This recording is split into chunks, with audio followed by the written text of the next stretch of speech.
It's our great pleasure to welcome our esteemed motivational speaker, Dr. Suleiman Melpatur, with a wealth of knowledge and experience. He is here to inspire and empower us today.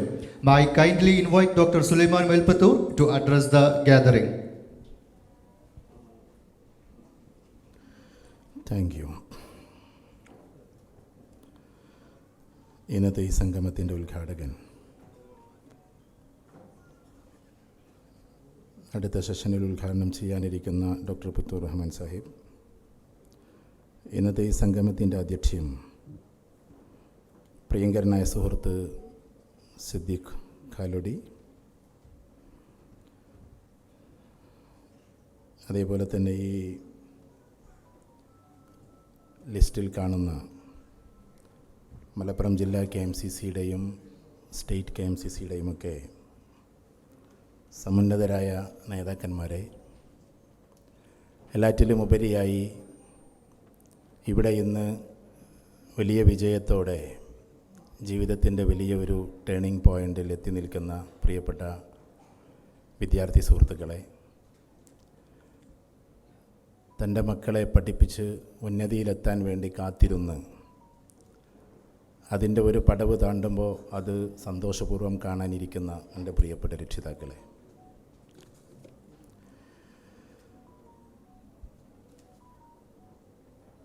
ധാരാളം KMCCയുടെ പ്രവർത്തനങ്ങൾ നമ്മൾ കണ്ടതാണ്. എന്നെ ഇങ്ങോട്ട് ക്ഷണിച്ചത് എൻ്റെ പ്രിയങ്കരനായ സുഹൃത്ത് PV നാസറാണ്. അതേപോലെ തന്നെ അവരൊക്കെ KMCCയുടെ നേതൃത്വങ്ങളാണ്. ഇബ്രാഹിം ഉറിച്ചാണ്ടി, സഫിയ മൊയ്തീൻ, മറ്റ് ലിസ്റ്റിൽ കാണുന്ന പ്രിയപ്പെട്ട നിഷാദ്, ജാഫർ പുൽപ്പറ്റ, അഷ്റഫ്, നൗഫൽ AP, ഇവിടെ മനോഹരമായി ഖുർആൻ പാരായണം നടത്തിയ ദിൽഫ ഫിറോസ്, എല്ലാവരെയും ഒറ്റയടിക്ക് മുക്തകണ്ഠം പ്രശംസിച്ചുകൊണ്ടും ഈ പരിപാടി സംഘടിപ്പിക്കാൻ ഒരുപാട് പാടുപെട്ടിട്ടുണ്ട് ഇവർ. അതുകൊണ്ട് ചിലപ്പോൾ നമുക്ക് അവിടെ ഇരിക്കുന്നവർക്ക് തോന്നും, സംസാരിക്കുന്ന എനിക്കും തോന്നും, എല്ലാവരെയും പരാമർശിക്കേണ്ട കാര്യമുണ്ടോ? ഒരു പരിപാടി 2 മണിക്കൂറുള്ള പരിപാടി നടത്തുക എന്നത് സത്യത്തിൽ വലിയ പ്രയാസമുള്ള കാര്യമല്ല. പക്ഷേ ആ 2 മണിക്കൂറിൽ അത് എത്തുന്നതിലേക്ക് ഒരുപാട് പ്രക്രിയകൾ നടന്നിട്ടുണ്ടാവും. അതാണ് നമ്മൾ കാര്യമായി മനസ്സിലാക്കേണ്ടത്. അതിൻ്റെ പിൻബലമായി നിന്ന KMCCയുടെ സമുന്നതരായ നേതാക്കന്മാരെ ആദ്യമായി ഞാൻ മുക്തകണ്ഠം പ്രശംസിക്കുന്നു. KMCC ഒരുപാട് പരിപാടികൾ എൻ്റെ ക്ലാസ്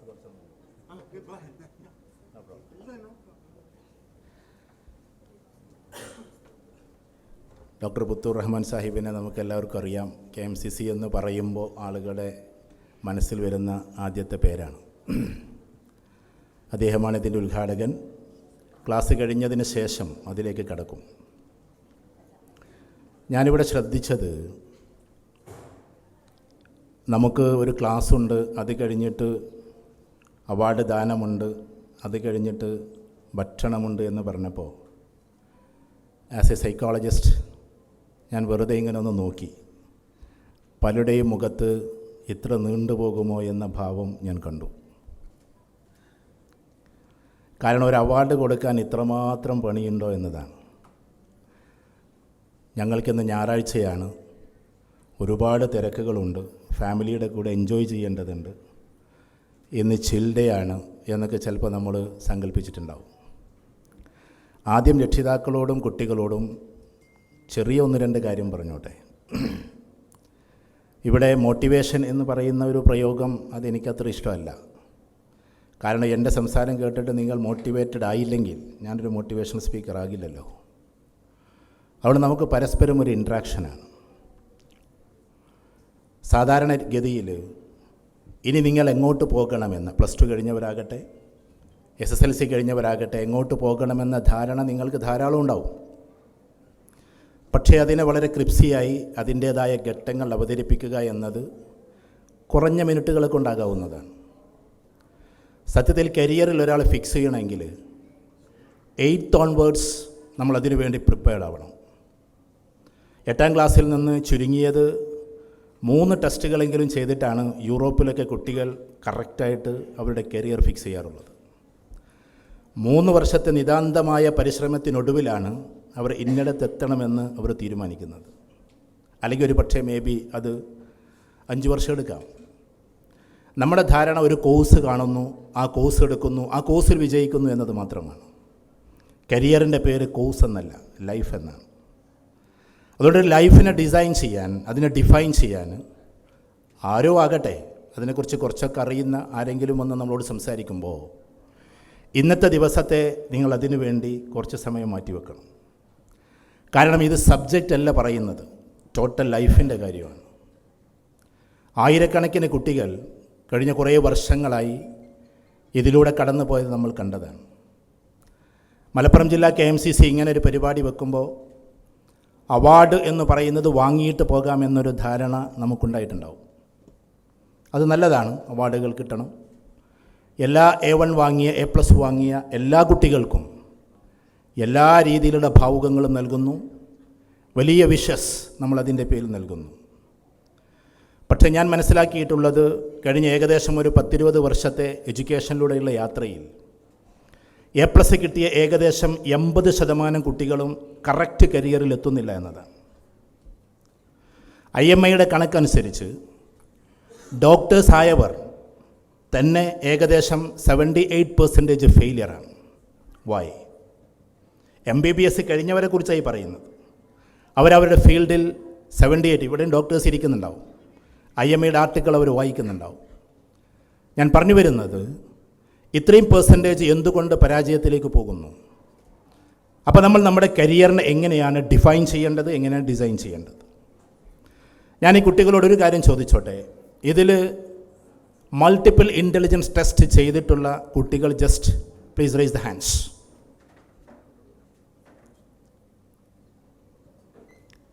ഒരു മനുഷ്യന് ഏകദേശം 8ഓളം ഇൻ്റലിജൻസ് ഉണ്ട്.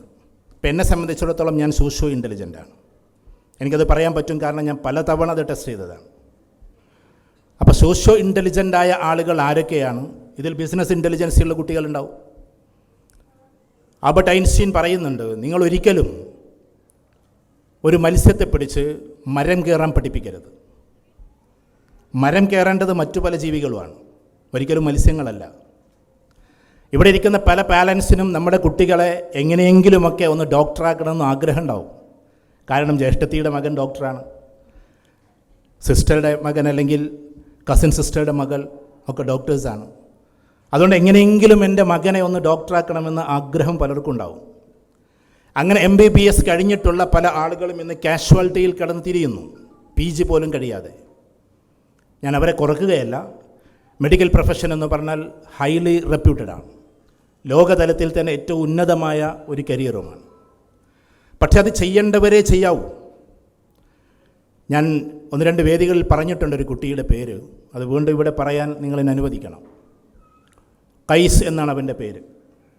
കേരളം കണ്ട ഏറ്റവും നല്ലൊരു വിദ്യാർത്ഥി, നിങ്ങളെപ്പോലെ എല്ലാറ്റിലും A+ എടുത്ത കുട്ടി. ഉമ്മക്കാഗ്രഹം അവനെ ഡോക്ടറാക്കണമെന്ന്, വാപ്പക്ക് അതിലേറെ ആഗ്രഹം. ഉമ്മക്ക് ആഗ്രഹമേ ഉണ്ടായിരുന്നുള്ളൂ, പക്ഷേ വാപ്പക്കതൊരു വാശിയായിരുന്നു.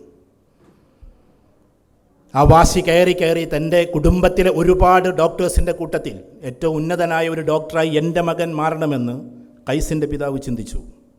കേരളത്തിൽ നടന്ന കഥയാണ്, കുറേ ദൂരമൊന്നുമല്ല, മീൻസ് നമ്മുടെ നാട്ടിലാണ്. അങ്ങനെ മാത്സിൽ അതീവ കഴിവുള്ള കുട്ടി, മാത്തമാറ്റിക്സ് എന്ന് പറയുന്നത് മാത്തമാറ്റിക്കൽ ലോജിക്കുള്ള കുട്ടികൾക്ക്, മാത്തമാറ്റിക്കൽ ലോജിക്ക് എന്ന് പറഞ്ഞാൽ പ്രത്യേക ലോജിക്കാണത്. ആ പ്രത്യേക ലോജിക്കുള്ള കുട്ടിയായിരുന്നു സത്യത്തിൽ കൈസ്. അവൻ്റെ ആഗ്രഹം JEE എഴുതി NITയിൽ എത്തണമെന്നാണ്. കാരണം NITയിൽ ഞാൻ പോകാറുണ്ട്. NITയുടെ സത്യത്തിൽ അവിടുത്തെ ലൈബ്രറിയിൽ എഴുതി വെച്ചിട്ടുണ്ടായിരുന്ന ഒരു 4-5 വർഷം മുമ്പ് അവിടെ എഴുതി വെച്ച വാക്ക് ഇങ്ങനെയാണ്: പ്ലേ വിത്ത് മാത്സ്. മാത്സ് അറിയണമെന്നല്ല, പ്ലേ വിത്ത് മാത്സ്. ശരിക്കും കണക്ക് കൊണ്ട് കളിക്കണമെന്നാണ്. തങ്ങൾക്കുള്ള ഏകദേശം 60ഓളം പേപ്പറിൽ 54ഉം മാത്തമാറ്റിക്സാണ്. അതുകൊണ്ട് അത്രയും കപ്പാസിറ്റിയുള്ള ഒരു കുട്ടിയായിരുന്നു കൈസ്. അവൻ സ്വപ്നം കണ്ടത് JEE ആയിരുന്നു, IIT ആയിരുന്നു. പക്ഷേ പിതാവ് നിഷ്കർഷിച്ചത് അവനോട് പറഞ്ഞത് നീ എന്തായാലും ഡോക്ടറാകണമെന്ന്. അങ്ങനെ കേരളത്തിലെ ഉന്നതമായ ഒരു എൻട്രൻസ് കോച്ചിങ് സെൻറ്ററിൽ അവനെ കൊണ്ടുപോയി ചേർക്കുന്നു. ദയവ് ചെയ്ത് എനിക്ക് രക്ഷിതാക്കളോട് പറയാനുള്ളത്, കാർക്കശ്യത്തിൻ്റെ ഭാഷയല്ല, സാധാരണ ഭാഷയായിട്ട് പറഞ്ഞോട്ടെ, ഒരിക്കലും കുട്ടികളുടെ കാര്യത്തിൽ നമ്മൾ സ്വന്തം തീരുമാനമെടുക്കരുത്. കാരണം കുട്ടികൾ ഓരോരുത്തരും ഇൻഡിവിജ്വലാണ്, അവരവരുടേതായ പേഴ്സണാലിറ്റി ഉള്ളവരാണ്. നമുക്കവർ കുട്ടികളായിരിക്കാം, പക്ഷെ ഒരിക്കലും ഒരു കുട്ടിയുടെ കാര്യത്തിൽ 100% 100% നമ്മൾ തീരുമാനമെടുക്കരുത്. കാരണം ആ കുട്ടിക്ക് അറിയൂ തനിക്കറിയാവുന്ന സബ്ജക്റ്റ് ഏതാണ്, തനിക്ക് ഇഷ്ടപ്പെട്ട സബ്ജക്റ്റ് ഏതാണ്, തനിക്ക് സ്കില്ലുള്ള സബ്ജക്റ്റ് ഏതാണ്, തനിക്ക് പാഷനുള്ള സബ്ജക്റ്റ് ഏതാണ്. സ്കില്ലുള്ള സബ്ജക്റ്റിൽ പാഷൻ ഉണ്ടാകണമെന്നില്ല. ഇപ്പോൾ പല ആൾക്കാർക്ക് ഇതിൽ തന്നെ കുറേ ആളുകൾ എന്നെ വിളിച്ചിട്ട് കിട്ടുന്നുണ്ടാകില്ല. ഞാൻ എന്നെ വലിയ സംഭവമാക്കി പറയല്ല. പലർക്കും പരിഭവമുണ്ട് കൗൺസിലിങ്ങിന് നിന്ന് കൊടുക്കാത്തത്. കേരളത്തിൽ അത്യാവശ്യം അറിയപ്പെടുന്നൊരു കൗൺസിലറാണ്. പക്ഷേ ഇപ്പോൾ ഞാനത് ചെയ്യാത്തത് എനിക്കതിൽ സ്കില്ലുണ്ടെന്ന് ആളുകൾ വിശ്വസിക്കുന്നു, പക്ഷേ എനിക്കതിൽ പാഷനില്ല. ഒരാളുടെ വിഷയം 1.5 മണിക്കൂർ ഇരുന്ന് കേൾക്കാൻ എനിക്കാകില്ല, അതുകൊണ്ടാണ് പ്രശ്നം. അതുകൊണ്ട് നമുക്ക് സ്കില്ലുണ്ട് എന്നതുകൊണ്ട് അതിൽ പാഷനുണ്ട് എന്ന് നമുക്ക് അർത്ഥമില്ല. അപ്പോൾ കുട്ടിക്ക് ഏതിലാണ് സ്കില്ലുള്ളത്, ഏതിലാണ് പാഷനുള്ളത് എന്ന് തിരിച്ചറിഞ്ഞ് അവൻ അല്ലെങ്കിൽ അവൾ സ്വയമേവ തിരഞ്ഞെടുക്കേണ്ട പേരാണ് കരിയർ. പക്ഷേ ആ കുട്ടി സ്വന്തം തീരുമാനങ്ങൾ എടുക്കാൻ കേപ്പബിലിറ്റി ഉണ്ടോ എന്ന് നമ്മൾ അനലൈസ് ചെയ്യണമെന്ന് മാത്രം. സുഹൃത്തുക്കൾക്ക് വേണ്ടി ഏതെങ്കിലും കോഴ്സിന് പോയി ചേരുന്നവരല്ല നമ്മൾ. കാരണം ഏകദേശം ഒരു 10th കൂടിയിട്ട് നമ്മൾ സുഹൃത്തുക്കളോട് മെല്ലെ കോഴ്സിൻ്റെ കാര്യത്തിൽ വിട പറയണം. അല്ലാതെ ഐഷ ഇന്നതിന് പോകുന്നു, നൗഷി ഇന്നതിന് പോകുന്നു, ജയരാജ് ഇന്നതിന് പോകുന്നു എന്നും പറഞ്ഞിട്ട് നമ്മളതിന് പോകാൻ പാടില്ല.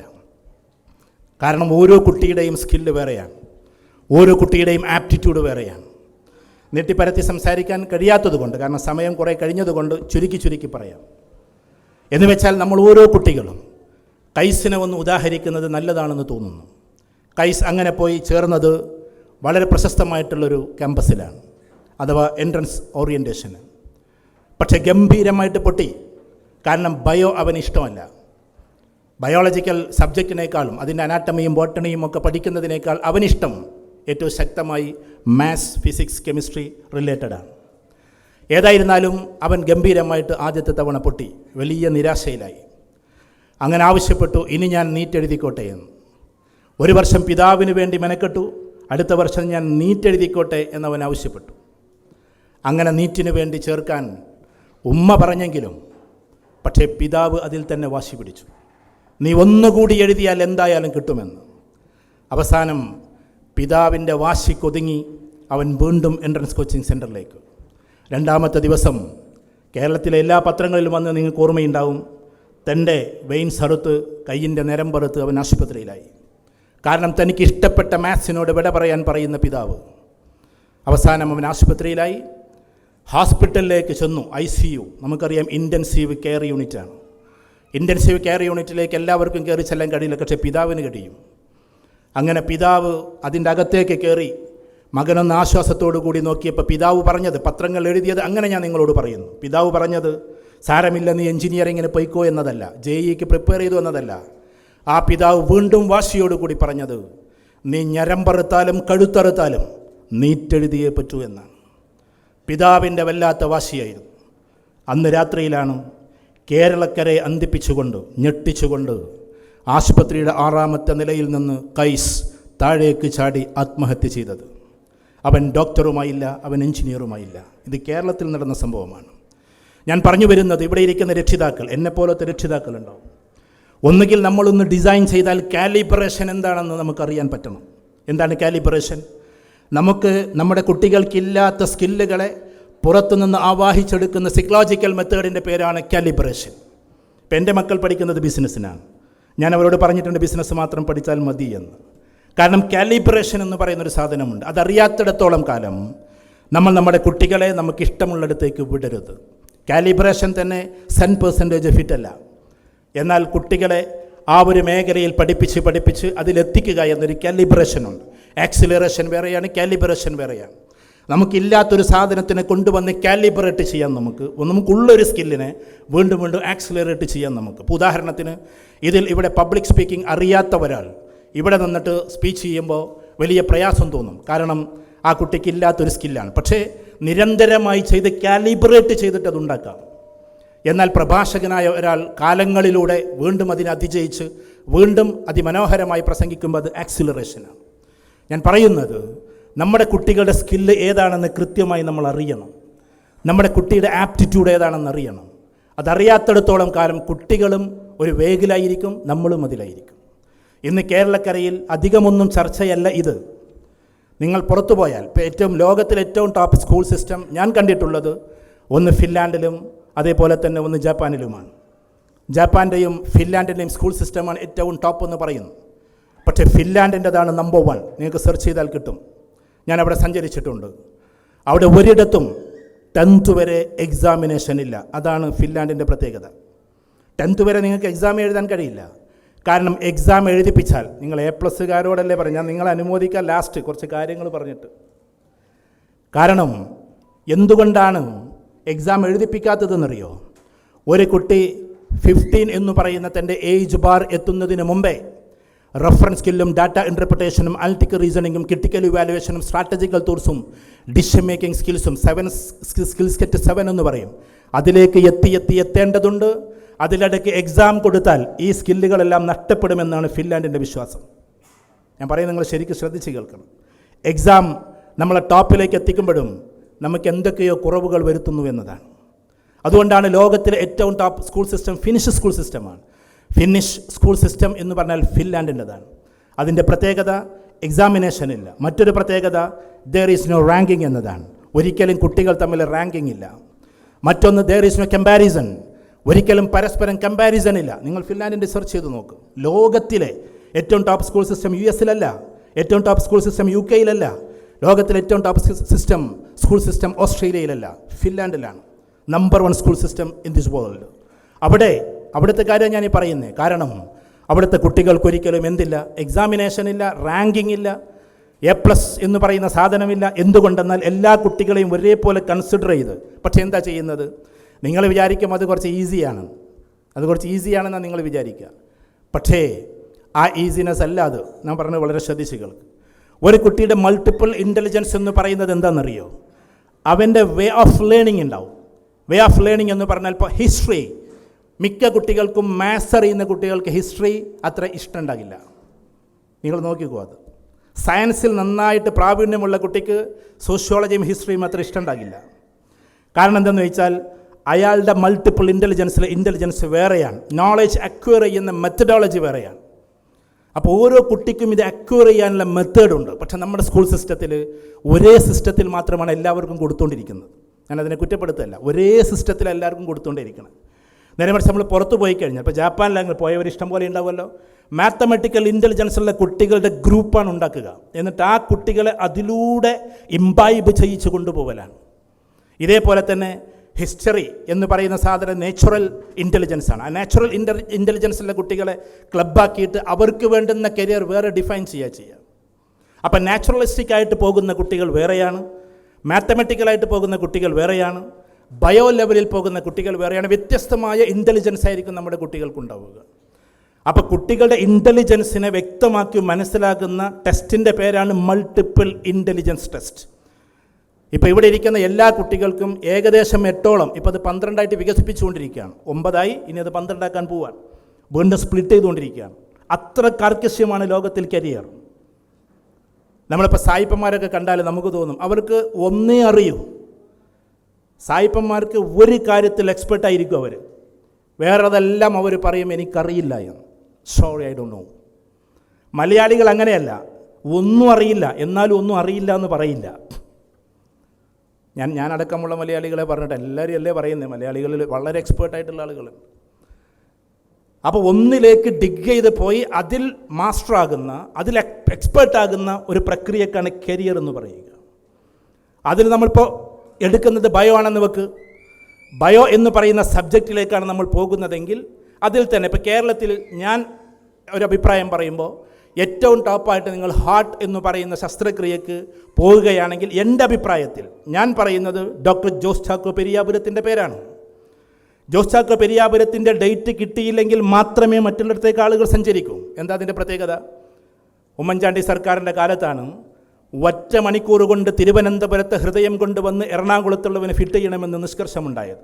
ഡോക്ടേഴ്സിൻ്റെ പാനൽ പറഞ്ഞു ഇറ്റ് ഈസ് ഇമ്പോസിബിൾ, നടക്കില്ല എന്ന് പറഞ്ഞു. പക്ഷെ അദ്ദേഹം പറഞ്ഞ വാക്ക് എല്ലാ കുട്ടികളോടും പറയാണ്, നമ്മൾ സൂപ്പർ നാച്ചുറൽ പവറിൽ വിശ്വസിക്കുന്നുവെങ്കിൽ അദ്ദേഹം പറഞ്ഞ വാക്ക് ഗോഡ് ഈസ് ദെയർ എന്നാണ്, ദൈവമുണ്ടവിടെ എന്നാണ്. തൻ്റെ കഴിവിനേക്കാൾ ബിയോണ്ട് ഓൾ എന്നതാണ്, അതിനേക്കാൾ അപ്പുറത്ത് ദൈവമുണ്ട് എന്നതാണ്. ഒറ്റയ്ക്ക് തീരുമാനമെടുത്തു. ഉമ്മൻചാണ്ടി സാർ അന്നതിന് എല്ലാ രീതിയിലുള്ള സപ്പോർട്ടും കൊടുത്തു. ഒറ്റ മണിക്കൂർ കൊണ്ട് പിന്നെ തിരുവനന്തപുരത്ത് കിടക്കുന്ന ആ ഹൃദയം കൊണ്ടുവന്ന് എറണാകുളത്തുകാരന് ഫിറ്റ് ചെയ്ത് കൊടുത്തു ബൈ എയർ. അത്ഭുതകരമായിരുന്നു അന്നത്തെ വാർത്തകൾ. കാരണം അതൊരു എക്സ്പേർട്ട് ഡോക്ടറുടെ, ഒരു ബിലീഫ് സിസ്റ്റമുള്ളൊരു ഡോക്ടറുടെ ഏറ്റവും വലിയ കാര്യങ്ങളായിരുന്നു. ഞാൻ പറഞ്ഞു വരുന്നത്, നമ്മുടെ മക്കൾ ഡോക്ടറാകുമ്പോൾ ആ ഒരു ലെവലിലേക്ക് എത്താൻ പറ്റുന്നില്ലെങ്കിൽ കേവലം MBBS ഒതുക്കുക എന്നതാണെങ്കിൽ ഒരു കാര്യവുമില്ല. നമ്മൾ ചെയ്യേണ്ടത് ആ കുട്ടികളെ മാസ്റ്ററാക്കുക എന്നതാണ്. അപ്പോൾ കുട്ടികൾക്ക് ചിലപ്പോൾ, ഇന്നലെ ഞാനൊരു കുട്ടിയോട് സംസാരിച്ചു, റെസ്റ്റോറൻറ്റ് വെച്ച് കണ്ടതാണ്, പാരൻസിന് എന്നെ പരിചയം ഉണ്ടായതുകൊണ്ട് എൻ്റെ അടുത്തേക്ക് വന്നതാണ്. അവർ പിന്നെ പത്തനംതിട്ടയിലാണ്, അവരെന്നിവിടെ വന്നിട്ടുണ്ടോ എന്ന് അറിഞ്ഞുകൂടെ എനിക്ക്. ഞാൻ പറഞ്ഞു വരുന്നത്, ആ പിതാവ് ഇങ്ങനെ കൺഫ്യൂഷനിലാണ്, മോളെ എന്താക്കണം, ഇന്ന് അവൾക്കൊരു എക്സാം ഉണ്ട് അത്രേ, ഏതിൻ്റെ ഒരു എക്സാമിൻ്റെ ഒരു ഭാഗമുണ്ട്. അപ്പോൾ ചുരുക്കി പറഞ്ഞാൽ എന്താക്കണം, ഉമ്മക്കറിയില്ല, അവൾക്കറിയില്ല, അവൾക്കും അറിയില്ല. അവൾ പറയുന്നു ഞാൻ നന്നായി വായിക്കും സാർ, നിങ്ങളുടെയൊക്കെ സ്പീച്ച് കേട്ടിട്ട് ഒരുപാട് വായനയുണ്ട് എനിക്ക്, പക്ഷേ ഇഷ്ടം ബയോ ആണ്. കാരണം എന്തുകൊണ്ടാ, ഉമ്മ ഇങ്ങനെ പിന്നാലെ കൂടി ബയോയിലേക്ക് കൊണ്ടുപോകുന്നു എന്നതാണ്. അപ്പം ഞാൻ പറഞ്ഞു വരുന്നത്, നമ്മുടെ കുട്ടികൾക്ക് ഏറ്റവും നല്ല ഉപയുക്തമായ കാര്യം ഏതാണോ അതേ നമ്മൾ ഫിക്സ് ചെയ്യാവൂ, നമ്മുടെ വാശിക്ക് നിൽക്കരുത് എന്നാണ്. ഡോക്ടറാക്കണോ നമ്മുടെ മക്കളെ, നീറ്റിനാണ് പ്രിപ്പയർ ചെയ്യിപ്പിക്കേണ്ടത്. നമുക്കറിയാം. ഇതിൽ ഞാനൊരു കാര്യം ചോദിച്ചോട്ടെ, ബയോയിലൂടെ പോയി മെഡിസിൻ കഴിയണമെന്ന് ആഗ്രഹമുള്ള കുട്ടികൾ ജസ്റ്റ് ഒന്ന് എഴുന്നേറ്റാട്ടെ, അല്ലെങ്കിൽ അവിടെ ഇരുന്നിട്ടൊന്ന് കൈപൊക്കിയാലും മതി. ഉമ്മാർ തോണ്ടണ്ട, അവർ സ്വന്തം അവിടെ നിന്ന് ഒന്ന് രണ്ട് ഉമ്മാരിപ്പോൾ തോണ്ടി. ഞാനീ പറഞ്ഞതിൻ്റെ ബാക്കിയപ്പോൾ അതൊക്കെ പറഞ്ഞുകൂടെന്നുള്ളത്. നോ, കുട്ടികൾ ഒറ്റയ്ക്ക് കൈപ്പൊക്കട്ടെ, കുട്ടികൾ ഒറ്റയ്ക്ക്. ചാർലി ചാപ്ലിൻ്റെ അതിമനോഹരമായ ഒരു വരിയുണ്ട്, my best friend is my mirror. എൻ്റെ ഏറ്റവും ബെസ്റ്റ് ഫ്രണ്ട് എൻ്റെ മിററാണ്. കാരണം ഞാൻ കരയുമ്പോൾ ഒരിക്കലും അവൻ ചിരിക്കാറില്ല. ഞാൻ കരയുമ്പോൾ ഒരിക്കലും അവൻ ചിരിക്കാറില്ല. ഞാൻ കരയുമ്പോൾ ചിരിക്കുന്ന ബന്ധുക്കളുണ്ട് എനിക്ക്. ഞാൻ കരയുമ്പോൾ ചിരിക്കുന്ന സുഹൃത്തുക്കളുണ്ട് എനിക്ക്. ഞാൻ ഇല്ലാതെയാകുമ്പോൾ ഒരിക്കലും വേദനിക്കാതെ ആഹ്ലാദിക്കുന്ന ആളുകളുണ്ട് എനിക്ക്. പക്ഷേ എൻ്റെ മിറർ ഒരിക്കലും എന്നെ ചതിക്കാറില്ല. അതുകൊണ്ട് എൻ്റെ ബെസ്റ്റ് ഫ്രണ്ട് എൻ്റെ മിററാണ്. കാരണം ഞാൻ ഒരുപാട് കരഞ്ഞിട്ടുണ്ട്, തിരിച്ചവൻ ചിരിച്ചിട്ടേ ഇല്ല, അവൻ എൻ്റെ കൂടെ കരഞ്ഞിട്ടേ ഉള്ളൂ. അതുകൊണ്ട് ദയവ് ചെയ്ത് നമ്മൾ ചിന്തിക്കേണ്ടത്, നമ്മൾ ഒറ്റയ്ക്കാണ്, നമ്മൾ ഒറ്റയ്ക്കാവുക, ബി അലോൺ. ഓരോ കുട്ടികളും ഒറ്റയ്ക്കാണ്. പാരൻസിൻ്റെ സപ്പോർട്ട് ഉണ്ടാകും, പാരൻസിൻ്റെ എല്ലാം ഉണ്ടാകും, ഒക്കെ ശരി. പക്ഷേ തീരുമാനമെടുക്കേണ്ടത് നമ്മളാണ്. പക്ഷെ അതിൻ്റെ കഴിവുകൾ നമുക്കുണ്ടാകണമെന്ന് മാത്രം. അപ്പോൾ ഞാൻ പറഞ്ഞു വരുന്നത് ഇത്രയുമാണ്. നമ്മെ സംബന്ധിച്ചിടത്തോളം ബാക്ക്ഗ്രൗണ്ട് നോക്കരുത്. ബാക്ക്ഗ്രൗണ്ട് ഒരിക്കലും ഒരു മാറ്ററേ അല്ല. ചില ആളുകൾക്ക് തോന്നും ബാക്ക്ഗ്രൗണ്ട് ഇല്ലല്ലോ സാർ ഞങ്ങൾക്ക്. ഇപ്പോൾ ഞാനൊരു ഉദാഹരണം ചോദിക്കട്ടെ. കേരളത്തിൽ നിങ്ങൾ മെഡിസിന് കിട്ടിക്കഴിഞ്ഞാൽ പ്രൈവറ്റ് മാനേജ്മെൻ്റുള്ള അല്ലെങ്കിൽ മാനേജ്മെൻറ്റ് സീറ്റിൽ നിങ്ങൾക്ക് കോഴ്സ് കഴിയണമെങ്കിൽ എത്രയാ ഫീ എന്നറിയോ? MES മെഡിക്കൽ കോളേജിൽ നിന്ന് നിങ്ങൾക്ക് നീറ്റ് കിട്ടിയാൽ തന്നെ, നിങ്ങൾ റാങ്കിലുണ്ടെങ്കിൽ തന്നെ എത്രയാ ഫീ എന്നറിയോ? ഏകദേശം ഒന്ന് പറഞ്ഞാട്ടെ, അറിയുന്നവരൊന്ന് പറഞ്ഞാട്ടെ. എത്ര? 8 to 10 lakh എന്ന് വെച്ചാൽ ഏകദേശം 50 ലക്ഷം രൂപയോളം ചിലവാകും ഒരു സാധാരണ കുട്ടി MBBS കഴിഞ്ഞ് പുറത്തിറങ്ങുമ്പോൾ. ആ കുട്ടി നീറ്റിൽ റാങ്ക് ഹോൾഡർ ആണെങ്കിൽ പോലും. ഞാൻ പറഞ്ഞു മനസ്സിലാവുണ്ടോ നിങ്ങൾക്ക്? എന്നാൽ അതേ കുട്ടിക്ക് കാലിക്കറ്റ് മെഡിക്കൽ കോളേജിലാണ് കിട്ടിയതെങ്കിൽ എത്രയാ ഫീസ് എന്നറിയോ? കാലിക്കറ്റ് മെഡിക്കൽ കോളേജിൽ കിട്ടിയാൽ ഒന്ന് പറഞ്ഞു വയ്ക്കട്ടെ, എത്രയാ? 25,000 or 30,000 പെർ ഇയർ. 30,000 രൂപ കൊടുത്താൽ മതി. ആ കുട്ടി കോഴ്സ് കഴിഞ്ഞിറങ്ങുമ്പോൾ 1.5 ലക്ഷം രൂപ ചിലവാകും. ഇനി എയിംസിൽ കിട്ടിയാൽ എത്രയാ ഫീസ് എന്നറിയോ? ഒന്ന് പറഞ്ഞു നോക്കിയാട്ടെ. 1,500 പെർ ഇയർ. 1,500 രൂപ കൊടുത്താൽ മതി ഒരു വർഷത്തിൽ. അത് just for the name sake, പേരിന് മാത്രം കൊടുക്കുന്നൊരു പൈസയാണത്. ഗവൺമെൻറ്റിന് എന്തെങ്കിലും ഒന്ന് കൊടുക്കണ്ടേ എന്നുള്ള രീതിയിൽ 1,500 രൂപ കൊടുത്താൽ മതി. അതാണ് എയിംസിൻ്റെ പ്രത്യേകത. നമ്മൾ നീറ്റ് കഴിഞ്ഞ് എത്തുന്ന ക്യാമ്പസ് ഏത് എന്നത് ഏറ്റവും പ്രധാനമാണ്. ഇന്ന് ഡോക്ടേഴ്സ് എവിടെയാണ് ലാബിൽ വെക്കുന്നതെന്നറിയോ? അവരുടെ ബോർഡിൽ വെക്കുന്നുണ്ട് MBBS from AIIMS, PG from UK ഇന്ന ക്യാമ്പസ്. ഇങ്ങനെ വെച്ച് തുടങ്ങി. കാരണം പറയുന്നതുകൊണ്ടൊന്നും തോന്നരുത്. കുറേ കുട്ടികൾ ചൈനയിൽ നിന്നും അതേപോലെ തന്നെ മറ്റുള്ളിടത്തു നിന്നും ഒക്കെ പൊയ്ക്കോട്ടെ, എടുത്തോട്ടെ, അതിലൊന്നും ഞാനില്ല. ഞാനൊന്നിൻ്റെയും ഏജൻറ്റും അല്ല, ഒന്നിൻ്റെയും എതിരാളിയുമല്ല. ഞാൻ പറഞ്ഞു വരുന്നത് അവരാരും കുറക്കാനും ഞാനില്ല. കാരണം കുട്ടികൾക്ക് എടുക്കേണ്ടവർ ചിലപ്പോൾ എടുക്കേണ്ടി വരും. പക്ഷേ അവിടെയൊക്കെ പോയി എടുത്തു വരുന്നതിൻ്റെ പേരിൽ ഡോക്ടേഴ്സ് ഇനി നെയിം ബോർഡിൽ ഇത് ഫിക്സ് ചെയ്യും. ഞാൻ ഡിഗ്നിറ്റിയോട് കൂടിയിട്ട് എത്തിയത് ഇന്നടത്ത് നിന്നാണെന്ന് നെയിം ബോർഡിൽ പോലും പ്രദർശിപ്പിക്കുന്ന ഒരു കാലത്തിലാണ് നമ്മളുള്ളത്. അതുകൊണ്ട് ഡോക്ടേഴ്സ് ആകുന്ന കുട്ടികൾ, ആകാനുള്ള കുട്ടികൾ, ഞാൻ കേരളത്തിലേക്കാണ് ഇത് ചോദിച്ചതെങ്കിൽ കുറേ കുട്ടികൾ എഴുന്നേറ്റ് നിന്നിട്ടുണ്ടാവും. ഈ ഗൾഫിൽ പിന്നെ പ്രഭാതം കുറച്ച് വൈകിട്ടാണെന്ന് പറയാറുണ്ട്. അതുകൊണ്ടായിരിക്കും ചിലപ്പോൾ ആരും കൈപ്പൊക്കാതിരുന്നത് എന്ന് തോന്നുന്നു. നമ്മളെപ്പോഴും ചോദിക്കുമ്പോൾ അത് സമർത്ഥമായിട്ട് കൈപ്പൊക്കിയേക്കണം. ഞാൻ വീണ്ടും ചോദിക്കുന്നു, മെഡിക്കൽ ചെയ്യാൻ തയ്യാറുള്ള കുട്ടികൾ, ആഗ്രഹമുള്ള കുട്ടികളൊന്ന് കൈപ്പൊക്കിയാട്ടെ. അതാണ് ഈ മോട്ടിവേറ്റ് ചെയ്തിട്ട് പറഞ്ഞാൽ പിന്നുള്ളൊരു ഗുണം. അതാണ് പറഞ്ഞ മനസ്സിലായോ? ആദ്യം അവരാരും ഒന്നും കൂടി പൊക്കിക്കോ മക്കളെ. ഒന്ന് എഴുന്നേറ്റ് നിന്നാട്ടെ, നിങ്ങൾ ഒന്ന് എഴുന്നേറ്റ് നിന്നാട്ടെ. ഈ കുട്ടികളൊന്ന് എഴുന്നേറ്റ് നിന്നോ, എഴുന്നേറ്റ് നിന്നോ. പാരൻസ് ഒരിക്കലും കൈ ചൂണ്ടല്ലേ, നീക്കടി എന്നൊന്നും പറഞ്ഞിട്ട് ഒരിക്കലും കണ്ണു ഉരുട്ടല്ലേ. കുട്ടികൾ സ്വന്തം എഴുന്നേറ്റ് നിൽക്കട്ടെ. ഓക്കെ, പാരൻസ് ആദ്യമൊക്കെ ഒന്ന് പറഞ്ഞു കൊടുത്തിട്ടുണ്ടാവുമല്ലോ. അവിടെ എല്ലാവരും ഈ ഭാവിയിലെ ഡോക്ടേഴ്സിന് വേണ്ടി ഒന്ന് കൈയടിച്ചു കൊടുത്താട്ടെ, ഒന്ന് ഉഷാറായിട്ട് കൈയടിച്ചാട്ടെ. മലപ്പുറം ജില്ലാ KMCCയുടെ പരിപാടിയിൽ കുട്ടികൾക്ക് കിട്ടുന്ന ഏറ്റവും നല്ല അനുമോദനമാണ്. കുട്ടികളെ, നിങ്ങളവിടെ നിന്നിട്ട് 2 മിനിറ്റ് കേൾക്ക്, 2 മിനിറ്റ്. നിങ്ങൾ മെഡിക്കൽ കോഴ്സാണ് ഉദ്ദേശിക്കുന്നതെങ്കിൽ നിങ്ങളുടെ ഓപ്ഷൻസ് നിങ്ങൾക്കറിയാമല്ലോ. MBBS ഉണ്ട്, BDS ഉണ്ട്, BAMS ഉണ്ട്, BUMS ഉണ്ട്, BHMS ഉണ്ട്, BSc വെറ്റിനറി ഉണ്ട്, BSc അഗ്രികൾച്ചർ ഉണ്ട്, പലതും ഉണ്ട്. ചില കുട്ടികൾ BSc അഗ്രികൾച്ചറിന് തന്നെ പോകാറുണ്ട്. കാരണം കാർഷികത്തോട് ഭയങ്കര താല്പര്യം ഉണ്ടായി. അവിടെ നിങ്ങൾ പോകാൻ ഏറ്റവും ഉപയുക്തമായത്, ഏറ്റവും നന്നായി എന്ന് ലോകം പറയുന്നത്, ബാക്കിയൊന്നും മോശമാണെന്നല്ല, അത് MBBS തന്നെയാണ്. പക്ഷെ MBBS ചെയ്യുമ്പോഴും അതിൻ്റെ PG ഇന്ന് ആലോചിക്കാതെ നിങ്ങളൊരിക്കലും ഡിഗ്രിക്ക് പോകരുത്. കാരണം PG റിവേഴ്സ് മെത്തേഡ് എന്ന് പറയുന്നൊരു സാധനമുണ്ട്. First we have to fix our goal. നമ്മുടെ ഗോളിനെ നമ്മൾ ഫിക്സ് ചെയ്യണം. ആ ഫിക്സ് ചെയ്യാനുള്ള മെത്തേഡ് ഞാൻ പറയാം. ആ ഫിക്സ് ചെയ്ത് കഴിഞ്ഞാൽ പിന്നെ റിവേഴ്സിലേക്ക് അതെത്തണമെങ്കിൽ എന്തെടുക്കണം? നമ്മൾ ഇന്നടത്തുനിന്ന് MBBS ചെയ്യണം. ഇന്നടത്തുനിന്ന് MBBS ചെയ്യണമെങ്കിൽ എനിക്ക് നീറ്റിൽ ഇത്ര റാങ്ക് കിട്ടണം. ഇത്ര റാങ്ക് കിട്ടണമെങ്കിൽ ഞാൻ ഇത്ര പ്രിപ്പയർ ചെയ്യണം.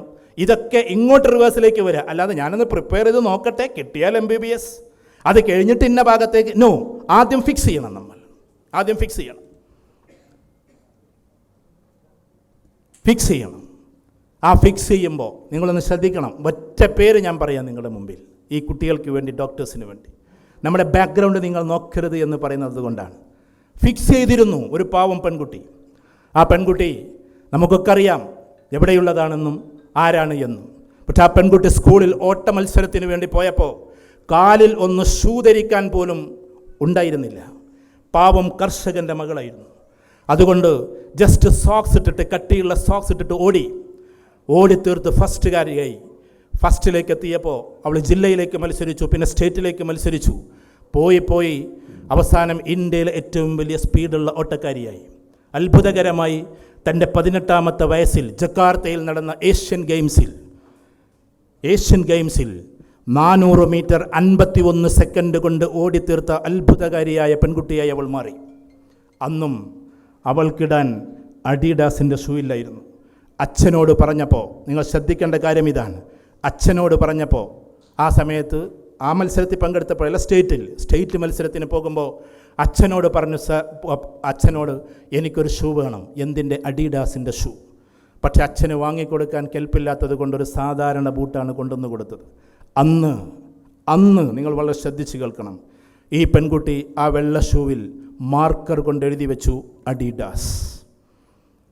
അഡിഡാസ് എന്ന് സ്കെച്ച് പേന കൊണ്ട് എഴുതി. ഓട്ടക്കാരിയായി, സ്റ്റേറ്റിൽ ഫസ്റ്റായി. അവളാണ് ജക്കാർത്തയിലെ 18ാമത്തെ വയസ്സിൽ ഏറ്റവും സ്പീഡുള്ള ഗോൾഡ് മെഡലിസ്റ്റായിട്ടുള്ള ഓട്ടക്കാരി. 2019 ഫിൻലാൻഡിൽ വെച്ച് നടന്നിട്ടുള്ള വേൾഡ് കോമ്പറ്റീഷനിൽ ഇന്ത്യയെ പ്രതിനിധീകരിച്ച് അവിടെ എത്തിയിട്ടുള്ള ഈ കുട്ടി ഏറ്റവും വലിയ, നിങ്ങൾക്ക് സെർച്ച് ചെയ്താൽ കാണാം, ഇതേപോലെ 50 സെക്കൻഡ് കൊണ്ട് 400 മീറ്റർ ഓടിത്തീർത്ത ആദ്യത്തെ ഏഷ്യക്കാരി പെൺകുട്ടിയായി അണ്ടർ 20 മത്സരത്തിൽ അവളെത്തി. അന്ന് അഡിഡാസ് കമ്പനി അവളെ സമീപിക്കുകയാണ്. നിങ്ങൾ എടുത്തു നോക്ക്, നിങ്ങൾക്ക് ഗൂഗിൾ പറഞ്ഞു തരും എല്ലാ ഹിസ്റ്ററിയും. അന്ന് അങ്ങോട്ട് ചെന്നിട്ട് അഡിഡാസ് കമ്പനി ചോദിക്കുകയാണ്, അഡിഡാസ് കമ്പനീൻ്റെ അംബാസഡറാകാൻ താല്പര്യമുണ്ടോ എന്ന്. ആ കുട്ടി അന്ന് പറഞ്ഞത് കണ്ണീരോടെ അതെ എന്നാണ്. ഈ സംഭവം അറിഞ്ഞ കുട്ടിക്കാലത്ത് തൻ്റെ ഈ ഷൂവിൽ എഴുതി വെച്ചത്, ഇന്ന് ആ പെൺകുട്ടിക്ക് 24 വയസ്സേ ഉള്ളൂ. ഞാൻ ഇത് പറയുമ്പോൾ 24 വയസ്സേ ഉള്ളൂ. ADGP ആയി അവൾ ഇരിക്കുകയാണ്. ഞാൻ പറഞ്ഞു വരുന്നത്, ഈ ഒരു രീതിയിൽ അവൾ അഡീഡാസ് എന്ന് ഏതൊരു സ്കെച്ച് കൊണ്ടാണോ എഴുതിയത്, ആ വർഷത്തിൽ അഡീഡാസ് പുതിയ ഷൂ ഇറക്കി. ആ ഷൂവിൻ്റെ പേര്, ഇവളുടെ പേരായിരുന്നു Hima Das. That's our strong belief. അതായിരിക്കണം നമ്മുടെ ലക്ഷ്യത്തിലേക്കുള്ള യാത്ര. ഈ ഹിമാദാസ് എന്ന് പറയുന്ന പെൺകുട്ടി തൻ്റെ കുട്ടിക്കാലത്ത്, അഥവാ 14-ാമത്തെ വയസ്സിൽ സ്റ്റേറ്റിലേക്ക് മത്സരിക്കുമ്പോൾ അഡീഡാസ് എന്ന് പറയുന്ന ഷൂവിൻ്റെ പേര് ഇങ്ങോട്ട് എഴുതിയെങ്കിൽ, വെറും 4 വർഷത്തിന് ശേഷം അഡീഡാസ് ഷൂ ഇറക്കിയപ്പോൾ അവളുടെ പേര് തിരിച്ചെഴുതി ഹിമാദാസ് എന്ന്. അതാണ് നമ്മുടെ ഫേമിറ്റി എന്ന് പറയുന്നത്. ഉറച്ച മനസ്സോടെ നമുക്കെത്താൻ പറ്റണം അങ്ങോട്ട്. ഒന്ന് ഫിക്സ് ചെയ്ത് കഴിഞ്ഞാൽ അതിലേക്ക് എത്തുമെന്ന വല്ലാത്തൊരു ധാരണ നമുക്കുണ്ടാകണം. That is mind set, that is goal set എന്ന് പറഞ്ഞാൽ അതാണ്. ആ ഗോൾ സെറ്റിങ്ങിലൂടെയാണ് നമ്മൾ പോകേണ്ടത്. ഇവിടെ ഭാവിയിലുള്ള എല്ലാ കുട്ടികൾക്കും, എല്ലാ ഡോക്ടേഴ്സിനും 1000 അഭിവാദ്യങ്ങൾ. എല്ലാവരും ഒന്നും കൂടി കൈയടിച്ചു കൊടുത്താട്ടെ ഈ മക്കളൊക്കെ അതാകട്ടെ. ഇനി ആരെങ്കിലും ഒളിഞ്ഞിരിക്കുന്നുവെങ്കിൽ, ഇവിടെ എഴുന്നേൽക്കാത്ത കുട്ടികളും ഭാവിയിൽ ഡോക്ടേഴ്സ് ആവും കേട്ടോ, അവർക്കും കൂടി ആകട്ടെ ഈ കൈയടി. ഒന്നിരുന്ന മക്കളെ, ഇനി മാത്തമാറ്റിക്കൽ ഇൻ്റലിജൻസിലൂടെ, ഫിസിക്സിലൂടെ ഏറ്റവും ശക്തമായി കയറിപ്പോയി എനിക്ക് JEE എന്ന് പറയുന്ന ജോയിൻ്റ് എൻട്രൻസ് എക്സാം എന്ന് പറയുന്നതിൻ്റെ മെയിനും അഡ്വാൻസും എഴുതണമെന്ന് ആഗ്രഹിച്ച് അങ്ങനെ IIT-യിലെത്തണം. IIT-യുടെ പ്രത്യേകത ഞാൻ പറയാം. ഇന്ത്യയിലെ ഏറ്റവും ടോപ്പ് കമ്പനിയും ലോകത്തിലെ ഏറ്റവും ടോപ്പ് കമ്പനിയിൽ അറിയപ്പെടുന്ന ഇൻഫോസിസിൻ്റെ ചെയർമാൻ, അദ്ദേഹം അമേരിക്കയിലേക്കൊരു ഫംഗ്ഷന് വേണ്ടി പോവാൻ. തൻ്റെ മകൻ അന്ന് US പഠിക്കുന്നുണ്ട്. US പഠിക്കുന്ന രക്ഷിതാവായിട്ട് കോളേജിലും പോകാനുണ്ട്, ഗസ്റ്റായിട്ട് US പ്രോഗ്രാമിലും പങ്കെടുക്കാനുണ്ട്. ആ സമയത്ത് അദ്ദേഹത്തോട് പത്രക്കാർ ചോദിച്ചു, സർ, ഇന്ത്യയിൽ എല്ലാ എഞ്ചിനീയറിംഗ് കോളേജ് ഉണ്ടായിട്ടും നിങ്ങളെന്താണ് US കൊണ്ടുവന്ന് മകനെ ചേർത്തത് എന്ന ചോദ്യത്തിന് ഇദ്ദേഹം കൊടുത്ത മറുപടി എന്താണെന്നറിയോ? ഇൻഫോസിസിൻ്റെ ചെയർമാൻ അദ്ദേഹം കൊടുത്തത്, ഇന്ത്യയിലെ IIT-ക്ക് JEE വേണം, അതെൻ്റെ മകൻ പാസ്സാകാത്തത് കൊണ്ടാണ് ഞാൻ US കൊണ്ടുവന്ന് ചേർത്തത് എന്നതാണ്. That is IIT. ആ IIT-യിലേക്ക് പോകാൻ ആഗ്രഹിക്കുന്ന കുട്ടികളെ എഴുന്നേറ്റാട്ടെ. നിങ്ങൾ പറയുന്ന ആർട്ടിഫിഷ്യൽ ഇൻ്റലിജൻസിൻ്റെ മാക്സിമം ലെവൽ നിങ്ങൾക്ക് IIT-യിലേക്ക് കാണാൻ പറ്റൂ, വേറെടുത്തല്ല. നമ്മൾ ഈ ആർട്ടിഫിഷ്യൽ ഇൻ്റലിജൻസ് എന്ന് പറഞ്ഞാൽ നമ്മുടെ ഒരു ധാരണ എന്താണ്, ആകെ ഏകദേശം ഒരു 3 മാസം കൊണ്ട് പഠിച്ചു തീർക്കാവുന്ന ഒന്നാണെന്ന്. അല്ല, അതിൻ്റെ ഓപ്ഷനൊക്കെ IIT-യിൽ എന്നോ തുടങ്ങി. റോബോട്ടിക്സ് തുടങ്ങി, റോക്കറ്റ് തുടങ്ങി, എല്ലാം തുടങ്ങി. ഇനി നിങ്ങൾക്ക് എന്താണ് വേണ്ടത്? അതുകൊണ്ട് അറ്റ്ലീസ്റ്റ് നിങ്ങൾ ചെന്നൈ IIT 500 ഏക്കേഴ്സിലാണ് നിൽക്കുന്നത്, 500 ഏക്കേഴ്സിൽ. അതിലേക്ക് സൈക്കിളും കൊണ്ടേ പോകാൻ പറ്റൂ, നാഷണൽ പാർക്കാണ്. കാറ് കൊണ്ടുപോലും പോകാൻ കഴിയില്ല. ഹെലികോപ്റ്റർ വന്ന് ഇറങ്ങാൻ പറ്റുന്ന കുട്ടികൾ അവിടെ പഠിക്കുന്നുണ്ട്. പക്ഷേ പൈസ കൊണ്ടാർക്കും കയറാൻ കഴിയില്ല. അവിടെ കയറണമെങ്കിൽ പൈസയേക്കാൾ അപ്പുറത്തുള്ള തലയുണ്ടാകണം. അങ്ങനെ IIT അല്ലെങ്കിൽ NIT പോലുള്ളതിലെങ്കിലും എത്താൻ ആഗ്രഹിക്കുന്നവരെന്ന് എഴുന്നേറ്റാട്ടെ. വേഗം എഴുന്നേറ്റോ. എഞ്ചിനീയറിംഗ് മേഖലയിലേക്ക് പോകാൻ ആഗ്രഹം. നമുക്ക് സമയമല്ലേ, അതുകൊണ്ട് പെട്ടെന്ന് ചോദിക്കുന്നത്. പെട്ടെന്ന് എഴുന്നേറ്റ്, ഒരുപാട് ആലോചിക്കല്ലേ. യെസ്, സ്പോണ്ടേനിയസ് ആയിട്ട് എന്ത് മറുപടിയാണ് വരുന്നത്? അത് നമുക്ക് മാത്സിൽ നല്ല കപ്പാസിറ്റി ഉണ്ടെങ്കിൽ, ഫിസിക്സിനോട് നല്ല താല്പര്യമുണ്ടെങ്കിൽ, ടെക്നോളജിയോട് അപാരമായ താല്പര്യം ഉണ്ടെങ്കിൽ നമ്മളത് ചെയ്യണം. എല്ലാവരും ഒന്ന് കൈയടിച്ചു കൊടുത്തായിട്ട് ഒരു 3 കുട്ടികളെങ്കിലും ഉണ്ട്, ബാക്കിയൊക്കെ ഒളിഞ്ഞിരിക്കുന്നുണ്ടാവും കേട്ടോ. ഓൾറൈറ്റ്. എനിക്ക് തോന്നുന്നത് ഈ ഗൾഫിലെ കുട്ടികൾക്ക് ചിലപ്പോൾ ഇതിനേക്കാൾ അപ്പുറത്തേക്ക്, ഇതിനേക്കാൾ അപ്പുറം എന്ന് പറഞ്ഞാൽ ഇരുന്ന് മക്കളെ, ഇതിനേക്കാൾ അപ്പുറത്തേക്ക് ഒരു ലോകം കൂടി ഉണ്ട് കേട്ടോ. ഒന്നല്ല, ഒരുപാട് ലോകങ്ങളുണ്ട്. അതിൽ ഒന്നാണ്, നിങ്ങൾ ഈ പറയുന്ന എല്ലാറ്റിനേക്കാളും അപ്പുറത്താണ് സിവിൽ സർവീസ് നിൽക്കുന്നത്. ചില കുട്ടികൾക്ക് അതിലേക്ക് തന്നെ പോകണമെന്നുണ്ടാവും, അതിലേക്ക് തന്നെ സിവിൽ സർവീസിലേക്ക്. IAS ആകട്ടെ, IPS ആകട്ടെ, IFS ആകട്ടെ, IAS ആകട്ടെ, IRS ആകട്ടെ, 24 ഓപ്ഷൻസ് ഉണ്ട്. ഒരു വർഷത്തിൽ ഏകദേശം 1000-1100 ആളുകൾ വേണം ഇന്ത്യക്ക്. അതിലേക്ക് എത്തിയാൽ നമുക്കറിയാമല്ലോ, വല്ലാത്തൊരു ഉയർച്ചയിലേക്ക് നമ്മൾ പോവാൻ. അത് ഡോക്ടറേക്കാളും എഞ്ചിനീയറേക്കാളും ഈ പറയുന്നതിനേക്കാളൊക്കെ മുകളിലുമാണ്. അതുകൊണ്ട് സിവിൽ സർവീസിലേക്ക് പോകാൻ ആഗ്രഹിക്കുന്നവരെന്ന് എഴുന്നേറ്റാട്ടെ. ജസ്റ്റ് ഒന്ന് പെട്ടെന്ന് എഴുന്നേറ്റോ. ആഗ്രഹിക്കുന്നവർ, ഞാൻ പോകുന്ന ഉറപ്പിക്കുന്നവരോടല്ലല്ലോ ഈ പറയുന്നത്, ആഗ്രഹമുള്ളവർ, അംബീഷനുള്ളവരെ കുറിച്ചാണ് ഈ പറയുന്നത്. ഒന്ന് എഴുന്നേറ്റാട്ടെ. നന്നായിട്ട് വായന, നന്നായിട്ട് നല്ല ടൈം മാനേജ്മെൻറ്റ്, നന്നായിട്ട് സ്കില്ലുകൾ പുറത്തെടുക്കാനുള്ള അവനവൻ്റെ തയ്യാറെടുപ്പ്, ഇതൊക്കെ ഉണ്ടെങ്കിൽ ഇതിനൊക്കെ പറ്റും. ആരെങ്കിലും ഉണ്ടോ? പടച്ചോനെ, കേരളത്തിലൊക്കെ പോയി ചോദിച്ചാൽ ഇപ്പോൾ ഏകദേശം 30% കുട്ടികൾ എഴുന്നേൽക്കുന്നത് ഈ സാധനത്തിനാണ്. ഒറ്റ കുട്ടി പോലും സിവിൽ സർവീസിനില്ല എന്ന് പറഞ്ഞാൽ വളരെ മോശാട്ടോ. ഇതൊക്കെ കട്ട് ചെയ്യണം മോനെ. അലോഷ്, ഗൾഫിലെ പ്രോഗ്രാമിൽ ഈ സാധനമൊക്കെ കട്ട് ചെയ്യണം, അല്ലെങ്കിൽ ഇതിങ്ങനെ പറഞ്ഞുകൊണ്ടിരിക്കും. ഗൾഫിലുള്ളവരൊക്കെ മോയന്തന്മാരാന്നും പറഞ്ഞാണ്ട് കമൻറ്റ് വരും.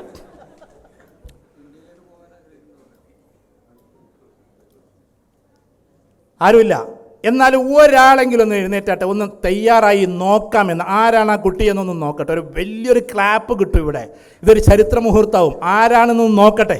ഞാനൊന്ന് തയ്യാറാകാൻ തയ്യാറുണ്ട് സാർ, തയ്യാറാകാൻ തയ്യാറുണ്ട് എന്ന് പറയുമല്ലോ, അങ്ങനെ ഉണ്ടല്ലോ. അങ്ങനെയുള്ള ആരെങ്കിലും ഒന്ന് എഴുന്നേറ്റാട്ടെ. ഗൾഫിനെ മോശാക്കരുതേ, ഗൾഫ് മലയാളികളെ മോശാക്കരുത്. Okay, right. ഒന്ന് ഉറക്ക കൈയടിച്ചു കൊടുക്ക്. റൈറ്റ്. ഈ 3 കുട്ടികളും ഭാവിയിലെ ഏറ്റവും നിങ്ങൾക്ക് ഡോക്ടേഴ്സായിട്ടും ആകാം. നിങ്ങൾ ചിലപ്പോൾ ഡോക്ടേഴ്സ് ആയാലും കുഴപ്പമില്ല. അദീല അബ്ദുള്ള എൻ്റെ ഒരു പ്രിയപ്പെട്ട എൻ്റെ ഒരു സഹോദരിയാണ്. സഹോദരി മീൻസ് ഒരു നല്ലൊരു ഫ്രണ്ടാണ് അദീല അബ്ദുള്ള. അവർ ഡോക്ടറായതിന് ശേഷമാണ് സത്യത്തിൽ എന്തായത്, അവർ IAS പോയത്. MBBS എടുത്തതിന് ശേഷമാണ് വയനാട്ടിലെ കളക്ടറായതും നമ്മൾ അറിയേണ്ടതുണ്ട്. അതുകൊണ്ട് നിങ്ങൾക്ക് മെഡിസിനിലേക്ക് പോവാം, അത് കഴിഞ്ഞിട്ട് ഇതിലേക്ക് പോവാം, അതൊന്നും ഒരു പ്രശ്നമല്ല. അതുകൊണ്ട് ഈ 3 കളക്ടേഴ്സിനും ഒന്നും കൂടി ഒന്ന് ഉറക്കെ കൈയടിച്ചു കൊടുത്തിട്ട് അത് ഡോക്ടേഴ്സിനേക്കാൾ എഞ്ചിനീയേഴ്സിനേക്കാൾ മുകളിലാണ്. റൈറ്റ്, ഇരുന്നോ. 4-മതായിട്ട് സമയമില്ലാത്തതുകൊണ്ട് ചുരുക്കി ചോദിക്കാം. ഇനി ഇതിനേക്കാൾ മുകളിൽ കുറച്ചെണ്ണം കൂടിയുണ്ട്. അതെന്താ ഇപ്പോൾ കളക്ടറേക്കാൾ മുകളിലെന്ന് നിങ്ങൾ ചോദിക്കും. അതിനേക്കാൾ മുകളിലുണ്ട്. അത് റിസർച്ച് ഓറിയൻറ്റഡായി പോയി ബാബ ആറ്റോമിക് റിസർച്ച് സെൻറ്ററിലോ അല്ലെങ്കിൽ അതേപോലെയുള്ള നമ്മുടെ സയൻസ് വിങ്ങിലോ ടോപ്പ് സയൻറ്റിസ്റ്റായി മാറുക എന്നതാണ് ഏറ്റവും പ്രധാനം. APJ അബ്ദുൽ കലാമിനെ പോലെ ടെക്നിക്കൽ സയൻറ്റിസ്റ്റോ അല്ലെങ്കിൽ മറ്റുള്ള സയൻറ്റിസ്റ്റുകളെ പോലെ ഡയറക്റ്റ് സയൻറ്റിസ്റ്റോ ആയിട്ട് മാറുന്ന കുട്ടികൾ എത്ര പേരുണ്ട്. ചിലപ്പോൾ ഇതിനേക്കാളൊക്കെ മുകൾ വിഷൻ കൊടുക്കുന്ന കുട്ടികളുണ്ടാവും. ഒന്ന് എഴുന്നേറ്റായിട്ട് ആരെങ്കിലും ഉണ്ടോ എങ്കിൽ റിസർച്ച് സ്കൂളിൽ പോകാൻ പറ്റിയോ? ഉറക്കൊന്ന് കൈയെടുത്തിട്ട് ഈ മോനാണ് എഴുന്നേറ്റുന്നത്. ഇതാ മോൾ, ഇതൊരു സ്വപ്നമാണ്. വലിയ സയൻറ്റിസ്റ്റുകളാകാൻ ആഗ്രഹിക്കുന്ന ആൾക്കാർ അത് ആകെ 1,000,001, ചിലപ്പോൾ 10,00,000 ഉണ്ടാവുള്ളൂ. അതാണ് നമ്മൾ ആലോചിക്കണ്ടേ. ഇരുന്ന മക്കളെ, ഇനി നിങ്ങൾക്കൊരു പക്ഷേ താല്പര്യമുള്ള, ഇപ്പോൾ വിദേശ പഠനം എന്നത് വലിയ ലക്ഷ്യം വെച്ചുകൊണ്ടിരിക്കുകയാണ്. +2 കഴിഞ്ഞവരൊക്കെ യൂറോപ്പിലേക്ക് കയറണം, UK പോയി പഠിക്കണം, അമേരിക്കയിൽ പോയി പഠിക്കണം എന്നൊക്കെ ഉള്ളൊരു ധാരണ പൊതുവെ. അങ്ങനെ ഉള്ളവരൊന്ന് കൈപ്പൊക്കിയാട്ടെ. ആഗ്രഹമുള്ളവരൊന്ന് എഴുന്നേറ്റോ മക്കളെ. ആരൊക്കെയാണ് നോക്കട്ടെ. ഒന്ന് വിദേശ രാജ്യങ്ങളിൽ പോയി പഠിക്കണമെന്ന് ആഗ്രഹിക്കുന്ന കുട്ടികൾ ആരെന്ന് നോക്കട്ടെ. അതൊരു ഇൻട്രാക്റ്റീവായിട്ട് പോകാനാട്ടോ ഡോക്ടർ സാബ്. നിങ്ങൾക്ക് ഓക്കെ, റൈറ്റ്. ഒന്ന് എഴുന്നേറ്റാട്ടെ. വിദേശ രാജ്യത്ത് പോയി പഠിക്കണമെന്ന് ആഗ്രഹിക്കുന്നവർ ഈ ഫ്രണ്ടിലേ ഉള്ളൂ. ഒന്നും കൂടി ബാക്കോട്ട് ആരൊക്കെയാണ് ഉള്ളത് നോക്കട്ടെ. പാരൻസ് ആണോ ബാക്കിലിരിക്കണ? വിദ്യാർത്ഥികളില്ലേ? വിദേശ രാജ്യത്ത് പോയി പഠിക്കണമെന്ന് UK-ലോ ഓസ്ട്രേലിയയിലോ മീൻസ് US എവിടെയെങ്കിലുമൊക്കെ പോയി പഠിക്കണമെന്ന് ആഗ്രഹമുള്ള നിങ്ങളോട്, നിങ്ങൾ രണ്ടിൻ്റെ നിൽക്കുമല്ലോ അല്ലേ, എക്സ്ക്ലൂസീവ് ഫോർ, മനസ്സിലായോ? നിങ്ങൾക്ക് വേണ്ടിയിട്ടാണ്. ഇതാ ശ്രദ്ധിച്ചോ. UK-ലായാലും US-ലായാലും എല്ലായിടത്തും 3 ടൈപ്പ് യൂണിവേഴ്സിറ്റീസ് ഉണ്ട്. അതിൽ ലാസ്റ്റ് ടൈപ്പിലേക്ക് ദയവ് ചെയ്ത് നിങ്ങളാരും പോകരുത്. IELTS ഇല്ലാതെ വന്നോളൂ എന്നവർ പറയും. എല്ലാ ഏജൻസികളും ക്ഷമിക്കുക, ഞാനൊന്നും നിൻ്റെയും ഏജൻ്റല്ല. അതുകൊണ്ട് ഞാൻ പറഞ്ഞോട്ടെ, IELTS ഇല്ലാതെ വന്നോളൂ നിങ്ങൾ പറയും. ചിലപ്പോൾ ഹൈ മാർക്ക് നിങ്ങൾക്ക് ഇംഗ്ലീഷിലുണ്ടെങ്കിൽ IELTS ഇല്ലാത്ത യൂണിവേഴ്സിറ്റീസ് ഉണ്ട് കേട്ടോ. പബ്ലിക് യൂണിവേഴ്സിറ്റിയിലേക്കല്ലാതെ അതിൽ കുറഞ്ഞതിലേക്ക് നിങ്ങൾ പോകരുത്. പബ്ലിക് യൂണിവേഴ്സിറ്റീസിൽ കിട്ടണമെങ്കിൽ കുറച്ച് കാര്യങ്ങളുണ്ട്. അതിൽ തന്നെ UK-ലാണെങ്കിൽ റസൽസ് യൂണിവേഴ്സിറ്റീസ് എന്ന് പറയുന്ന യൂണിവേഴ്സിറ്റീസ് ഉണ്ട്. റസൽസിൽ തന്നെ ടോപ്പ് റാങ്ക് യൂണിവേഴ്സിറ്റീസ് ഉണ്ട്. ആ റസൽസിലെ ടോപ്പ് റാങ്ക് യൂണിവേഴ്സിറ്റിയാണ് UK-യിൽ ഒന്ന് കാംബ്രിഡ്ജും മറ്റൊന്ന് ഓക്സ്ഫോർഡും. നിങ്ങളിപ്പോൾ ഗൂഗിൾ ചെയ്ത് നോക്കിയാൽ ലോകത്തിലെ നമ്പർ 1 യൂണിവേഴ്സിറ്റി ഏത് എന്ന് നിങ്ങൾ 2024 ചാർട്ട് അനുസരിച്ച് ഓക്സ്ഫോർഡ് യൂണിവേഴ്സിറ്റിയാണ് ഇന്നും നിൽക്കുന്നത്. അത്തരം യൂണിവേഴ്സിറ്റിയിലേക്ക് പോകാനാണ് നിങ്ങൾ ശ്രമിക്കേണ്ടത്. ഞാൻ പറഞ്ഞു മനസ്സിലായോ? ഇപ്പോൾ സാറേ അതൊക്കെ എങ്ങനെ നടക്കുമെന്ന് നിങ്ങൾക്ക് തോന്നും. നടത്തണം. ഇപ്പോൾ നിങ്ങൾ US-ലേക്കാണ് പോകുന്നതെങ്കിൽ സ്റ്റാൻഫോർഡ് യൂണിവേഴ്സിറ്റി 2ാം സ്ഥാനത്ത് നിൽക്കുന്നു. നിങ്ങൾ ഗൂഗിൾ ചെയ്ത് നോക്കിക്കോ. റാങ്കിങ്ങിൽ 2024 സെക്കൻഡ് റാങ്കിൽ നിൽക്കുന്നത് സ്റ്റാൻഫോർഡ് യൂണിവേഴ്സിറ്റിയാണ്. 3ാം സ്ഥാനത്ത് നിൽക്കുന്നത് ഹാർവാർഡ് ബിസിനസ് സ്കൂളാണ്. ഇത്തരം US-ലെ ഏറ്റവും ടോപ്പ് റാങ്കുള്ള യൂണിവേഴ്സിറ്റിയിലേക്ക്, ബ്രിക്സ് യൂണിവേഴ്സിറ്റി എന്നും ടോപ്പ് 10 യൂണിവേഴ്സിറ്റി എന്നും പറയപ്പെടുന്ന യൂണിവേഴ്സിറ്റിയിലേക്ക്. അപ്പോൾ അതെങ്ങനെ എത്തും? വളരെ ശ്രദ്ധിക്കണം ഞാൻ പറയുന്നത്. നിങ്ങൾക്കതിന് സാധിക്കും. പ്രത്യേകിച്ച് എൻ്റെ ഗൾഫ് നാടിൽ ജീവിക്കുന്ന കുട്ടികൾക്ക് സാധിക്കും. നിങ്ങൾ ഫോക്കസ്ഡ് ആണ്. പക്ഷേ ഇവിടെയുള്ള കുട്ടികളാകട്ടെ ഇപ്പോൾ കുറച്ച് ഡൈലൂട്ടാകുന്നു എന്നാണ് എനിക്ക് മനസ്സിലാക്കാൻ പറ്റിയത്. ഈ മൊബൈലും ഇതൊക്കെ അതിൻ്റേതായ ഒരു രംഗം വന്നപ്പോൾ നിങ്ങൾ നിൽക്കുന്നുണ്ടൊന്നും തോന്നരുത്. കുറേ കാലം നിൽക്കേണ്ടി വരുമല്ലോ അവിടേക്ക് എത്താൻ. അതുകൊണ്ടാണ് ഞാനൊരു കാര്യം നിങ്ങളോട് പറയാം. ഞാൻ നേരത്തെ പറഞ്ഞ സ്കിൽ സെറ്റുകളുണ്ടല്ലോ, ഞാൻ നേരത്തെ പറഞ്ഞു. ഒന്ന് റെഫറൻസ് സ്കിൽസ്, അത് നിങ്ങൾക്ക് ഉണ്ടാകും. ഏത് പുസ്തകങ്ങൾ വായിച്ചാലും അതിനെ നന്നായിട്ട് ഉൾക്കൊള്ളാൻ പറ്റുന്ന കപ്പാസിറ്റിക്കാണ് റെഫറൻസ് സ്കിൽസ് എന്ന് പറയാം. രണ്ടാമത്തത് ഡാറ്റ ഇൻ്റർപ്രിട്ടേഷൻ. ഞാനിപ്പോൾ നടത്തിക്കൊണ്ടിരിക്കുന്നത് ഡാറ്റ ഇൻ്റർപ്രിട്ടേഷനാണ്. നമുക്ക് കിട്ടിയ വിവരത്തിനെ ഒന്നുകിൽ സംസാരത്തിലൂടെ അല്ലെങ്കിൽ എഴുത്തിലൂടെ പ്രതിഫലിപ്പിക്കുന്നതിൻ്റെ പേരാണ് ഡാറ്റ ഇൻ്റർപ്രിട്ടേഷൻ. മറ്റൊന്ന് ഡിസിഷൻ മേക്കിംഗ് സ്കില്ലാണ്. നന്നായിട്ട് തീരുമാനങ്ങൾ എടുക്കാനുള്ള കഴിവ് വേണം. മറ്റൊന്ന് അനലിറ്റിക്കൽ റീസണിംഗ് ആണ്. പിന്നൊന്ന് ക്രിട്ടിക്കൽ ഇവാലുവേഷനാണ്, മറ്റൊന്ന് സ്ട്രാറ്റജിക്കൽ തോട്ട്സാണ്. ഇതൊക്കെയുള്ള കുട്ടികൾക്ക് മാത്രമേ അവിടുത്തെ എൻട്രൻസ് പാസ്സാകാൻ പറ്റൂ. അല്ലാതെ നിങ്ങൾക്ക് ഇനി ഇവിടുത്തെ CBSEയിലോ കേരളയിലോ 1000 മാർക്ക് കിട്ടിയെന്ന് പറഞ്ഞാലും 1200 മാർക്ക് കിട്ടിയെന്ന് പറഞ്ഞാലും ഒരിക്കലും നിങ്ങൾക്ക് അവിടെ അഡ്മിഷൻ കിട്ടില്ല. അത് സ്കില്ലിലൂടെ മാത്രം പോകേണ്ടുന്ന യൂണിവേഴ്സിറ്റീസാണ്. ആ യൂണിവേഴ്സിറ്റീസിലെ പ്രിപ്പറേഷൻ നിങ്ങൾക്ക് ശരിക്കും അവരുടെ സൈറ്റിൽ കയറിയാൽ കിട്ടും. ഇനി ഇരുന്ന മക്കളെ, നിങ്ങളിങ്ങനെ കുറേ നിർത്തണ്ടെന്ന് വിചാരിച്ചിട്ടാണ്. വളരെ ശ്രദ്ധിച്ചോ. ഓക്സ്ഫോർഡ് യൂണിവേഴ്സിറ്റിയിൽ പഠിച്ച ഇന്ത്യക്കാരൊക്കെയാണ്? രണ്ടാളുടെ പേര് ഞാൻ പറയും. ഒരുപാട് ആൾക്കാരുണ്ട്. ഒന്ന്, അവിടെ പഠിച്ചത് മൗലാന മുഹമ്മദ് അലി ജൗഹറാണ്. ഞാൻ എപ്പോഴും പറയാറുണ്ട്, ഞാനതിലേക്ക് ഇനി പോകുന്നില്ല. ഇന്ത്യയുടെ സ്വാതന്ത്ര്യത്തിന് വേണ്ടി അങ്ങേയറ്റം അന്ന് 80 രാജ്യം ഭരിക്കുന്ന ചക്രവർത്തിക്ക് നേരെ കൈയൊണ്ടിക്കൊണ്ട് സംസാരിച്ചിട്ടുള്ള മൗലാന മുഹമ്മദ് അലി ജൗഹർ പഠിച്ചത് Oxford യൂണിവേഴ്സിറ്റിയിലാണ്. Mr. George, if you ask about my nation, firstly, secondly, finally, I'm a Muslim, I'm a Muslim, I'm a Muslim. Mr. George, if you ask about my nation, firstly, secondly, finally, I'm an Indian, I'm an Indian, I'm an Indian only, Mr. George. നിങ്ങൾ ചോദിക്കുന്നത് എൻ്റെ മതത്തെക്കുറിച്ചാണ്. കാരണം അവിടെ the prophet സല്ലല്ലാഹു അലൈഹി വസല്ലമയെ കുറിച്ച് ഒന്ന് കോട്ട് ചെയ്തപ്പോൾ ഡോണ്ട് ഇൻഡിക്കേറ്റ് ഹിയർ, ഇവിടെ പറയരുത് ആ പേര് എന്ന് പറഞ്ഞ് അദ്ദേഹം ഒന്ന് തട്ടിയപ്പോൾ, ഒന്ന് മേശയിലടിച്ചപ്പോൾ അപ്പം പറഞ്ഞ വാക്കാണിത്. അങ്ങനെയാണ് അവിടെ കുഴഞ്ഞു വീഴുന്നതും. എത്രയോ തവണ ഞാൻ പറഞ്ഞിട്ടുണ്ട്, അദ്ദേഹം വിടുന്നു, അവസാനം അദ്ദേഹം വഴിമധ്യേ മരിക്കുന്നതും. ഈ ഇന്ത്യക്ക് സ്വാതന്ത്ര്യത്തിന് വേണ്ടി പോയിട്ട് തിരിച്ചെത്താത്ത ചക്രവർത്തിയുടെ പേര് കൂടിയാണ് സത്യത്തിൽ മൗലാന മുഹമ്മദ് അലി ജൗഹർ. ഞാൻ അദ്ദേഹത്തെ ചക്രവർത്തി എന്ന് വിളിക്കൂ. ഒന്ന് അവിടെ പഠിച്ചതാണ്. കാരണം ജോർജ്, ഇദ്ദേഹം എഴുന്നേറ്റ ഉടനെ തന്നെ ദാ ഇവിടെ പഠിച്ച ആളാണെന്ന് ബോധ്യത്തിലാണ് നീ ഇവിടെ സംസാരിക്കണ്ട എന്ന് പറഞ്ഞത്. 5 മിനിറ്റ് മാത്രമെന്ന്. പിന്നെ അവിടെ പഠിച്ചത് കഴിഞ്ഞ നൂറ്റാണ്ടിലേക്ക്, കഴിഞ്ഞ 2-3 നൂറ്റാണ്ടിലേക്ക് നമ്മൾ എത്തിക്കഴിഞ്ഞാൽ ലോകത്തിലെ ഏറ്റവും വലിയ അയൺ ലേഡി എന്ന് ലോകം വിശേഷിപ്പിച്ച ഇന്ദിരാഗാന്ധിജി അവിടെയാണ് പഠിച്ചത്, ഓക്സ്ഫോർഡിലാണ് പഠിച്ചത്. അപ്പുറത്ത് കാംബ്രിഡ്ജ് ഉണ്ട്. ഈ 2 ക്യാമ്പസിനും ദൈവനിയോഗത്തിൽ നമ്മൾ പോയിട്ടുണ്ട്, കണ്ടിട്ടുണ്ട്. കാംബ്രിഡ്ജ് യൂണിവേഴ്സിറ്റിയിൽ പഠിച്ചവരാരൊക്കെയാണ്? നിങ്ങൾ സർ ഐസക് ന്യൂട്ടനെ പഠിക്കാതെ ഒരിക്കലും കോളേജിൽ നിന്ന് സ്കൂളിൽ നിന്ന് പുറത്തേക്ക് ഇറങ്ങില്ല. സർ ഐസക് ന്യൂട്ടനെ പഠിക്കാതെ ഒരു കുട്ടിയും ലോകത്തിലൊരു കുട്ടിയും 10ാം ക്ലാസ് പുറത്തേക്ക് ഇറങ്ങില്ല.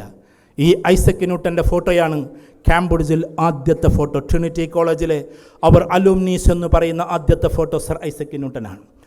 ഇതിലുണ്ട് പണ്ഡിറ്റ് ജവഹർലാൽ നെഹ്റു, അതിലുണ്ട് ഡോക്ടർ മുഹമ്മദ് ഇക്ബാൽ, അതിലുണ്ട് രാജീവ് ഗാന്ധി, അതിലുണ്ട് രാഹുൽ ഗാന്ധി. ഞാൻ അതിലേക്ക് പോകല. രാഹുൽ ഗാന്ധിയുടെ ഇതെടുത്ത് നോക്ക്. അദ്ദേഹം പഠിച്ചത് ഇതേ ട്രിനിറ്റിയിലാണ്. ഏത് ക്യാമ്പസിലാണോ ഈ ഐസക് ന്യൂട്ടൻ പഠിച്ചത്, അതേ ക്യാമ്പസ് പോലും മാറിയിട്ടില്ല. കാംബ്രിഡ്ജ് യൂണിവേഴ്സിറ്റിയിൽ 24ഓളം കോളേജസ് ഉണ്ട്. അതിലേറ്റവും പ്രഥമമായി നിൽക്കുന്നത് ട്രിനിറ്റിയാണ്. ആ ട്രിനിറ്റിയിലാണ് ഇവരെല്ലാവരും പഠിച്ചത്. നെഹ്റു അടക്കം പഠിച്ചത്, ഡോക്ടർ മുഹമ്മദ് ഇക്ബാൽ അടക്കം പഠിച്ചത്. ഞാൻ ഇപ്പോൾ പറയുന്നത് നമ്മുടെ ഈ പഴയ ആൾക്കാരൊക്കെ ഇവിടെ പഠിച്ച, അമൃത്യ സെൻ പഠിച്ചത് അവിടെ ലണ്ടൻ സ്കൂൾ ഓഫ് എക്കണോമിക്സിലാണ്. ഇതേപോലെ തന്നെ മൻമോഹൻ സിംഗ് കാംബ്രിഡ്ജിലാണ്. ഇതേപോലെ തന്നെ അങ്ങനെ എത്തി നോക്കിയാൽ ഒരുപാട് ലോകമറിയപ്പെടുന്ന ആളുകൾ എത്തിയത് ഇവിടെയാണ്, ലണ്ടൻ സ്കൂൾ ഓഫ് എക്കണോമിക്സ്. ഇനി ഞാനൊരു കാര്യം നിങ്ങളോട് പറഞ്ഞോട്ടെ. ഞാൻ ഇവിടെ സൂചിപ്പിച്ചിട്ടുണ്ട്.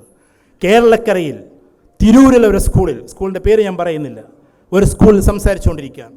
എന്നിട്ട് പറഞ്ഞ സ്കൂളിലെ കുട്ടി ഓഗസ്റ്റ് 15 പ്രോഗ്രാമാണ്. ഞാൻ ആ സ്കൂളിൽ ഏകദേശം 5000-ലേറെ കുട്ടികളുണ്ട്.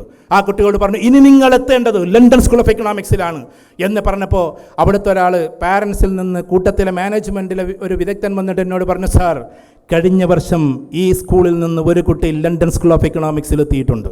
That is Malappuram, that is Kerala. അവിടെ വെച്ചിട്ടാണ് ഞാൻ നിങ്ങളോട് പറയുന്നത്. കാരണം ഇന്ന് കുട്ടികൾ അവിടെ എത്തി. പഴയ കാലത്ത് ആളുകളെ ചൂണ്ടിക്കൊണ്ട് നിൽക്കുകയല്ല, കുട്ടികൾ അവിടെ എത്തുന്നു.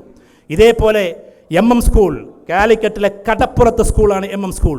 അവിടെ ഇതേപോലെ സംസാരിച്ചു ഞാൻ. ഇനി നിങ്ങൾ എത്തേണ്ടത് ലണ്ടൻ സ്കൂൾ ഓഫ് എക്കണോമിക്സിൽ എത്തേണ്ട 5 പടവുകളുണ്ട്. അതിനെക്കുറിച്ച് ക്ലാസ് എടുത്തുകൊണ്ടിരിക്കുകയാണ്.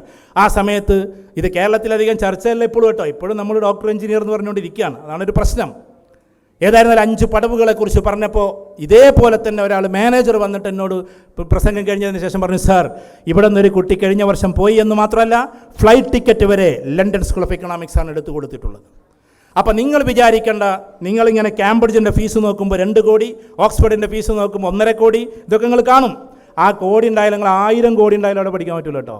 അതിൻ്റെ ടെസ്റ്റുകൾ പാസ്സാവണം, അല്ലാതെ പൈസ കൊണ്ടല്ലത്. നേരെ മറിച്ചിട്ട് അതിബുദ്ധിമാന്മാർക്ക് സാമ്പത്തികത്തിൻ്റെ ആവശ്യമില്ല. ഇപ്പോൾ എയിംസിലെ MBBSനെ കുറിച്ച് പറഞ്ഞ പോലെ അതിബുദ്ധിമാന്മാരാണല്ലോ എയിംസിലെത്തുക. അവർക്ക് 1500 മതി.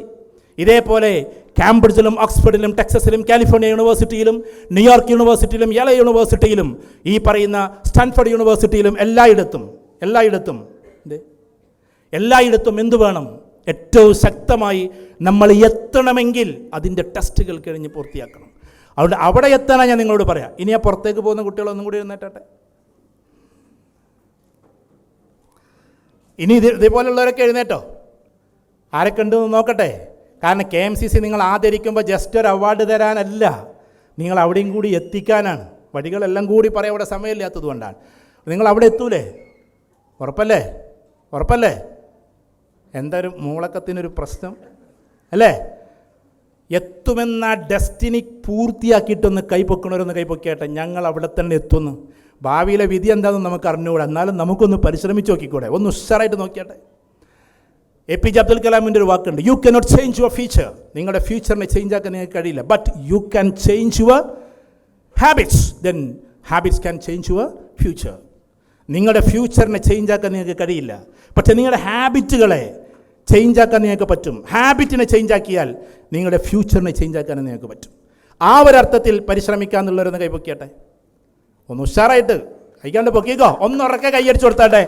മലപ്പുറം ജില്ലാ KMCC ആദരിച്ചതിൻ്റെ പേരിൽ ദുബായിൽ നിന്ന് ഈ കുട്ടികൾ ഏകദേശം വരുന്ന 10ഓളം മക്കളും ഭാവിയിലെങ്ങാനും ഓക്സ്ഫോർഡിലോ കാംബ്രിഡ്ജിലോ ടെക്സസിലോ കാലിഫോർണിയ യൂണിവേഴ്സിറ്റിയിലോ ലണ്ടൻ സ്കൂൾ ഓഫ് എക്കണോമിക്സിലോ എത്തിക്കഴിഞ്ഞാൽ അതിൻ്റെ ടോട്ടൽ ക്രെഡിബിലിറ്റി KMCC എന്ന സംഘടനക്കായിരിക്കും. ഇരുന്ന മക്കളെ, ഞാൻ വെറുതെ പറഞ്ഞതല്ല. കാരണം ഞാൻ പറഞ്ഞല്ലോ, എത്രയോ വർഷങ്ങളായിട്ട് നമ്മൾ പറഞ്ഞുകൊണ്ടിരിക്കുക, പക്ഷേ കുട്ടികൾ ഇതിന് പ്രിപ്പയർ ചെയ്യാൻ തയ്യാറില്ല. നിങ്ങൾ എൻ്റെ ഫോണിൽ മുഹമ്മദ് സിനാൻ എന്ന് പറയുന്നൊരു കുട്ടിയുണ്ട്. അവൻ അൻഡമാനുകാരനാണ്. അവൻ എനിക്ക് ഇടയ്ക്കിടയ്ക്ക് മെസ്സേജ് അയക്കാറുണ്ട്. എന്ന് തുടങ്ങിയതാണ് ഈ മെസ്സേജ്. അവൻ ഏകദേശം 8ാം ക്ലാസ്സിൽ നിന്ന് ഇപ്പോൾ ആദരിച്ചു. ഇപ്പോൾ അവനെപ്പറ്റി പോസ്റ്റർ ഇറങ്ങി. ന്യൂയോർക്ക് യൂണിവേഴ്സിറ്റി അവന് കൊടുത്തത് 2 കോടി രൂപയാണ് സ്റ്റൈപ്പൻഡ്. പാവം അൻഡമാനിലെ ഒന്നുമറിയാത്ത പാവം പയ്യൻ, കേരളക്കാരുടെ അത്ര പോലും പ്രതിഭയില്ലാത്ത പയ്യൻ കണ്ടിന്യൂസ് ആയിട്ട് ഫോക്കസ് ചെയ്ത് മുന്നോട്ട് പോയപ്പോൾ ഞാൻ വെറുതെ നിന്ന് പ്രസംഗിക്കല്ല എൻ്റെ കുട്ടികളെ, എൻ്റെ പ്രിയപ്പെട്ട അനുജന്മാരെ, എൻ്റെ പ്രിയപ്പെട്ട അനുജത്തിമാരെ. ഞാൻ പറയുന്നത് പഴയകാല APJ അബ്ദുൽ കലാമിൻ്റെ കഥയല്ല. ഈ കാലഘട്ടത്തിൽ നടന്ന ന്യൂയോർക്ക് യൂണിവേഴ്സിറ്റി അവന് കൊടുത്തത് പഠിക്കാൻ നിങ്ങൾക്ക് പോകുമ്പോൾ അവൻ്റെ പോസ്റ്റർ ഞാൻ കാണിച്ചു തരാം. അഥവാ മുഹമ്മദ് സിനാൻ എന്നാണ് അവൻ്റെ പേര്. 2 കോടി രൂപയാണ് അവന് പഠിക്കാൻ സ്റ്റൈപ്പൻഡായിട്ട് കൊടുത്തിട്ടുള്ളത്. നമ്മുടെ കുട്ടികൾ ആവറേജ് ആകട്ടെ, നോ പ്രോബ്ലം. നിങ്ങൾ വിചാരിക്കേണ്ട കേട്ടോ, അബൂബക്കർ സിദ്ദീഖ് ഇന്ന് ജാർഖണ്ഡിൽ കളക്ടറായിട്ട് ഇരിക്കുകയാണ്, IAS. അദ്ദേഹം എന്നോട് പറയാറുണ്ട്, നിങ്ങൾ കുട്ടികളോട് സംസാരിക്കുക. കളക്ടർമാർക്ക് സംസാരിക്കാൻ കുറച്ചൊക്കെ ചിലപ്പം ലിമിറ്റേഷൻസ് ഉണ്ടാവും, അവർക്ക് കുറേ അവരുടെ ഔദ്യോഗിക പദവികളുണ്ട്. അദ്ദേഹം എൻ്റെ ഒരു വളരെ പ്രിയങ്കരനായൊരു കൂട്ടുകാരനാണ്. ഷാഹിദ് നമ്മളൊരു കൂട്ടുകാരൻ, ഇവരൊക്കെ കൂട്ടുകാരൻ തന്നെയാണ്. ഇതിലൂടെയൊക്കെ പോയവർ തന്നെ ഇവരൊക്കെ. അബൂബക്കർ സിദ്ദീഖ് ആകട്ടെ, അല്ലെങ്കിൽ മുഹമ്മദ് ഷിഹാബ് ആകട്ടെ, അല്ലെങ്കിൽ പിന്നെ നമ്മുടെ വളഞ്ചേരിക്കാരനായിട്ടുള്ള പ്രിയപ്പെട്ട ജിയോ ആകട്ടെ, ഇവരൊക്കെയും കയറിപ്പോയത് ഈ സ്റ്റെപ്പിലൂടെയാണ്. ഈ സ്റ്റെപ്പിലൂടെ, ആ സ്റ്റെപ്പിലൂടെ അല്ലാതെ കയറാൻ കഴിയില്ല. 1ാം റാങ്ക് എടുത്തൊരു കുട്ടിയുണ്ട്, IAS ഫസ്റ്റ് റാങ്ക്. ഇനി കല്യാണം കഴിച്ചവരോടാണ് ഞാൻ പറഞ്ഞത്. നമുക്കൊന്നും ഇതിന് കഴിയില്ല എന്ന് വെച്ചാൽ ഒരു ധാരണ നമുക്കുണ്ടാവും. കല്യാണം കഴിച്ച പെൺകുട്ടിയായിരുന്നു രൂപ മിശ്ര. വിവാഹം കഴിച്ചൊരു കുട്ടിയുണ്ട്, എന്നിട്ടും സിവിൽ സർവീസിന് പ്രിപ്പയർ ചെയ്ത് ഇന്ത്യ ചരിത്രത്തിൽ ആദ്യമായി മാരീഡായ ഒരു പെൺകുട്ടി ഫസ്റ്റ് റാങ്കുകാരിയായി. അവളുടെ പേരാണ് രൂപ മിശ്ര. വിവാഹം കഴിച്ചാൽ പോലും ഡെസ്റ്റിനേഷൻ നമുക്ക് ക്ലിയർ ആണെങ്കിൽ അവിടെ എത്തിച്ചേരുമെന്നതിൻ്റെ പേരാണ് രൂപ മിശ്ര. നിങ്ങൾ എടുത്തു നോക്ക്, രൂപ മിശ്രയുടെ പേര്. ഫസ്റ്റ് റാങ്കുകാരിയാണ് രൂപ മിശ്ര. അവളോട് ചോദിച്ചു വന്ന്, ഞാൻ ഇനി പാരൻസിനോടാണ് പറഞ്ഞത്, അവളോട് ചോദിച്ചു വന്ന് പത്രക്കാർ, ഇത്രയും ഭാരമേറിയ ഒന്ന് ഫസ്റ്റ് റാങ്കുകാരിയാകാൻ എങ്ങനെ സാധിച്ചു എന്ന ചോദ്യത്തിന് ഞാൻ എൻ്റെ കുട്ടിക്കാലം മുതലേ വീട്ടിൽ കണ്ടു തുടങ്ങിയത് എൻ്റെ പിതാവ് എനിക്ക് കൊണ്ടുതന്നത് കോമ്പറ്റീഷൻ സക്സസ് റിവ്യൂ എന്ന് പറയുന്ന പുസ്തകമാണ് എന്നാണ് അവൾ മറുപടി പറയുന്നത്. ഞാനതിൻ്റെ പരസ്യം പറയല്ല, കോമ്പറ്റീഷൻ സക്സസ് റിവ്യൂ. ഈ ഇരിക്കുന്ന കുട്ടികൾക്ക് ആർക്കെങ്കിലും ആ സാധനം കിട്ടിയിട്ടുണ്ടോ? ഒന്ന് കൈപ്പൊക്കിയാട്ടെ. ചില ചോദ്യങ്ങൾ ചോദിച്ച് മുന്നോട്ട് പോകാൻ വേണ്ടിയിട്ടാണ് കേട്ടോ. CSR എന്ന് പറഞ്ഞ പുസ്തകം കിട്ടിയവരൊന്ന് കൈപ്പൊക്കിയാട്ടെ. ഞാനടക്കമുള്ള പാരൻസിനോടൊരു കാര്യം പറയാം, നിങ്ങളെ ഞാൻ കൊച്ചാക്കല്ല കേട്ടോ. നമുക്ക് പിന്നെന്താ പണി? CSRന് ആകെയുള്ള പൈസ എത്രയാണെന്ന് നിങ്ങൾ? ബിലോ 100 ഇന്ത്യൻ റുപ്പീസ്, 100 രൂപയ്ക്ക് താഴെയുള്ളൊരു സാധനമാണ് സത്യം പറഞ്ഞാൽ ഈ പുസ്തകം. ആ പുസ്തകം അങ്ങനെയൊക്കെ ആയിട്ടും എന്തേ നമ്മൾ വാങ്ങിക്കൊടുക്കാത്തേ? എന്താ അതിലുള്ളതെന്നറിയോ? ഇൻസ്പിരേഷനാണ്. സിവിൽ സർവീസ് കിട്ടിയ കുട്ടികളുടെ ഹിസ്റ്ററി, അവരെങ്ങനെയാണ് അതിനെ പ്രിപ്പയർ ചെയ്തതെന്ന് അവർ പിന്നീട് അവരെന്നെ പറയുന്ന, ഞങ്ങളെപ്പോലുള്ളവരല്ലല്ലോ അത് ക്ലാസ് എടുക്കേണ്ടത്. കാരണം ഞാനൊരു സിവിൽ സർവീസുകാരനല്ല. അവിടെ സിവിൽ സർവീസിനെ കുറിച്ച് ക്ലാസ് എടുക്കേണ്ടത് സിവിൽ സർവീസ് കിട്ടാത്ത ആളല്ല, അത് കിട്ടിയവരാണ്. അത് കിട്ടിയ കുട്ടികളുടെ ഹിസ്റ്ററിയും അവരെങ്ങനെ പ്രിപ്പയർ ചെയ്തു എന്നും അതിന് പാരൻസിൻ്റെ മോട്ടിവേഷൻ എങ്ങനെയായിരുന്നു എന്നൊക്കെ പറയുന്ന പുസ്തകത്തിൻ്റെ പേരാണ് CSR. അതുകൊണ്ട് നമ്മുടെ കുട്ടികൾക്ക്, എൻ്റെ പാരൻസിനോട് ഞാൻ പറയാം, നമ്മുടെ കുട്ടികൾക്ക് കൃത്യമായി ഇത്തരം പുസ്തകങ്ങൾ എത്തിച്ചു കൊടുക്കണം. ഇതിൽ എത്ര കുട്ടികളുണ്ട് ചോദിക്കുന്നുണ്ട്, നിങ്ങൾക്കൊന്നും തോന്നരുത്. റിച്ച് ഡാഡ് പുവർ ഡാഡ് എന്ന് പറയുന്ന പുസ്തകം പൂർത്തിയായിട്ട് വായിച്ചവരൊന്ന് കൈപൊക്കിയാട്ടെ. റിച്ച് ഡാഡ് പുവർ ഡാഡ്, കിയോസാക്കിയുടെ പുസ്തകം വായിച്ചവർ? നിങ്ങളിത് ചോദ്യം ചോദിക്കാനായിട്ട് വന്നതാണോ എന്ന് ചോദിക്കും. ലോകത്തിൽ ഏറ്റവും ഇൻസ്പയർഡ് ആയിട്ടുള്ള, അത് ബിസിനസ്സുകാർ വായിക്കേണ്ട മാത്രം പുസ്തകമല്ല, അത് സത്യത്തിൽ മൈൻഡ് സെറ്റിനെ കുറിച്ചിട്ടുള്ളതാണ്. മനുഷ്യൻ്റെ മൈൻഡ് സെറ്റ് വികസിപ്പിക്കാൻ വേണ്ടിയിട്ടുള്ള പുസ്തകമാണ്. ലോകത്തിൽ കോടിക്കണക്കിന് പുസ്തകം ഇറങ്ങിയിട്ടും ഇന്നും അതിനെ കവച്ചു വെക്കാൻ പുസ്തകങ്ങളില്ല. എന്തേ നമ്മുടെ കുട്ടികൾക്ക് അത് വാങ്ങിച്ചു കൊടുക്കാത്തത്? ഇംഗ്ലീഷ് അതിമനോഹരമായി അറിയുന്ന കുട്ടികളാണല്ലോ ഗൾഫിൽ പഠിച്ച കുട്ടികൾ. എന്തേ അതിൻ്റെ ഒരു കോപ്പി നമ്മുടെ കുട്ടികൾ? അപ്പോൾ അവർ വായിക്കില്ല സാറേ, കൊടുന്നെടുത്താലല്ലേ വായിക്കുള്ളൂ, കൊണ്ടുവരാതെ അവരെങ്ങനെ വായിക്കുക?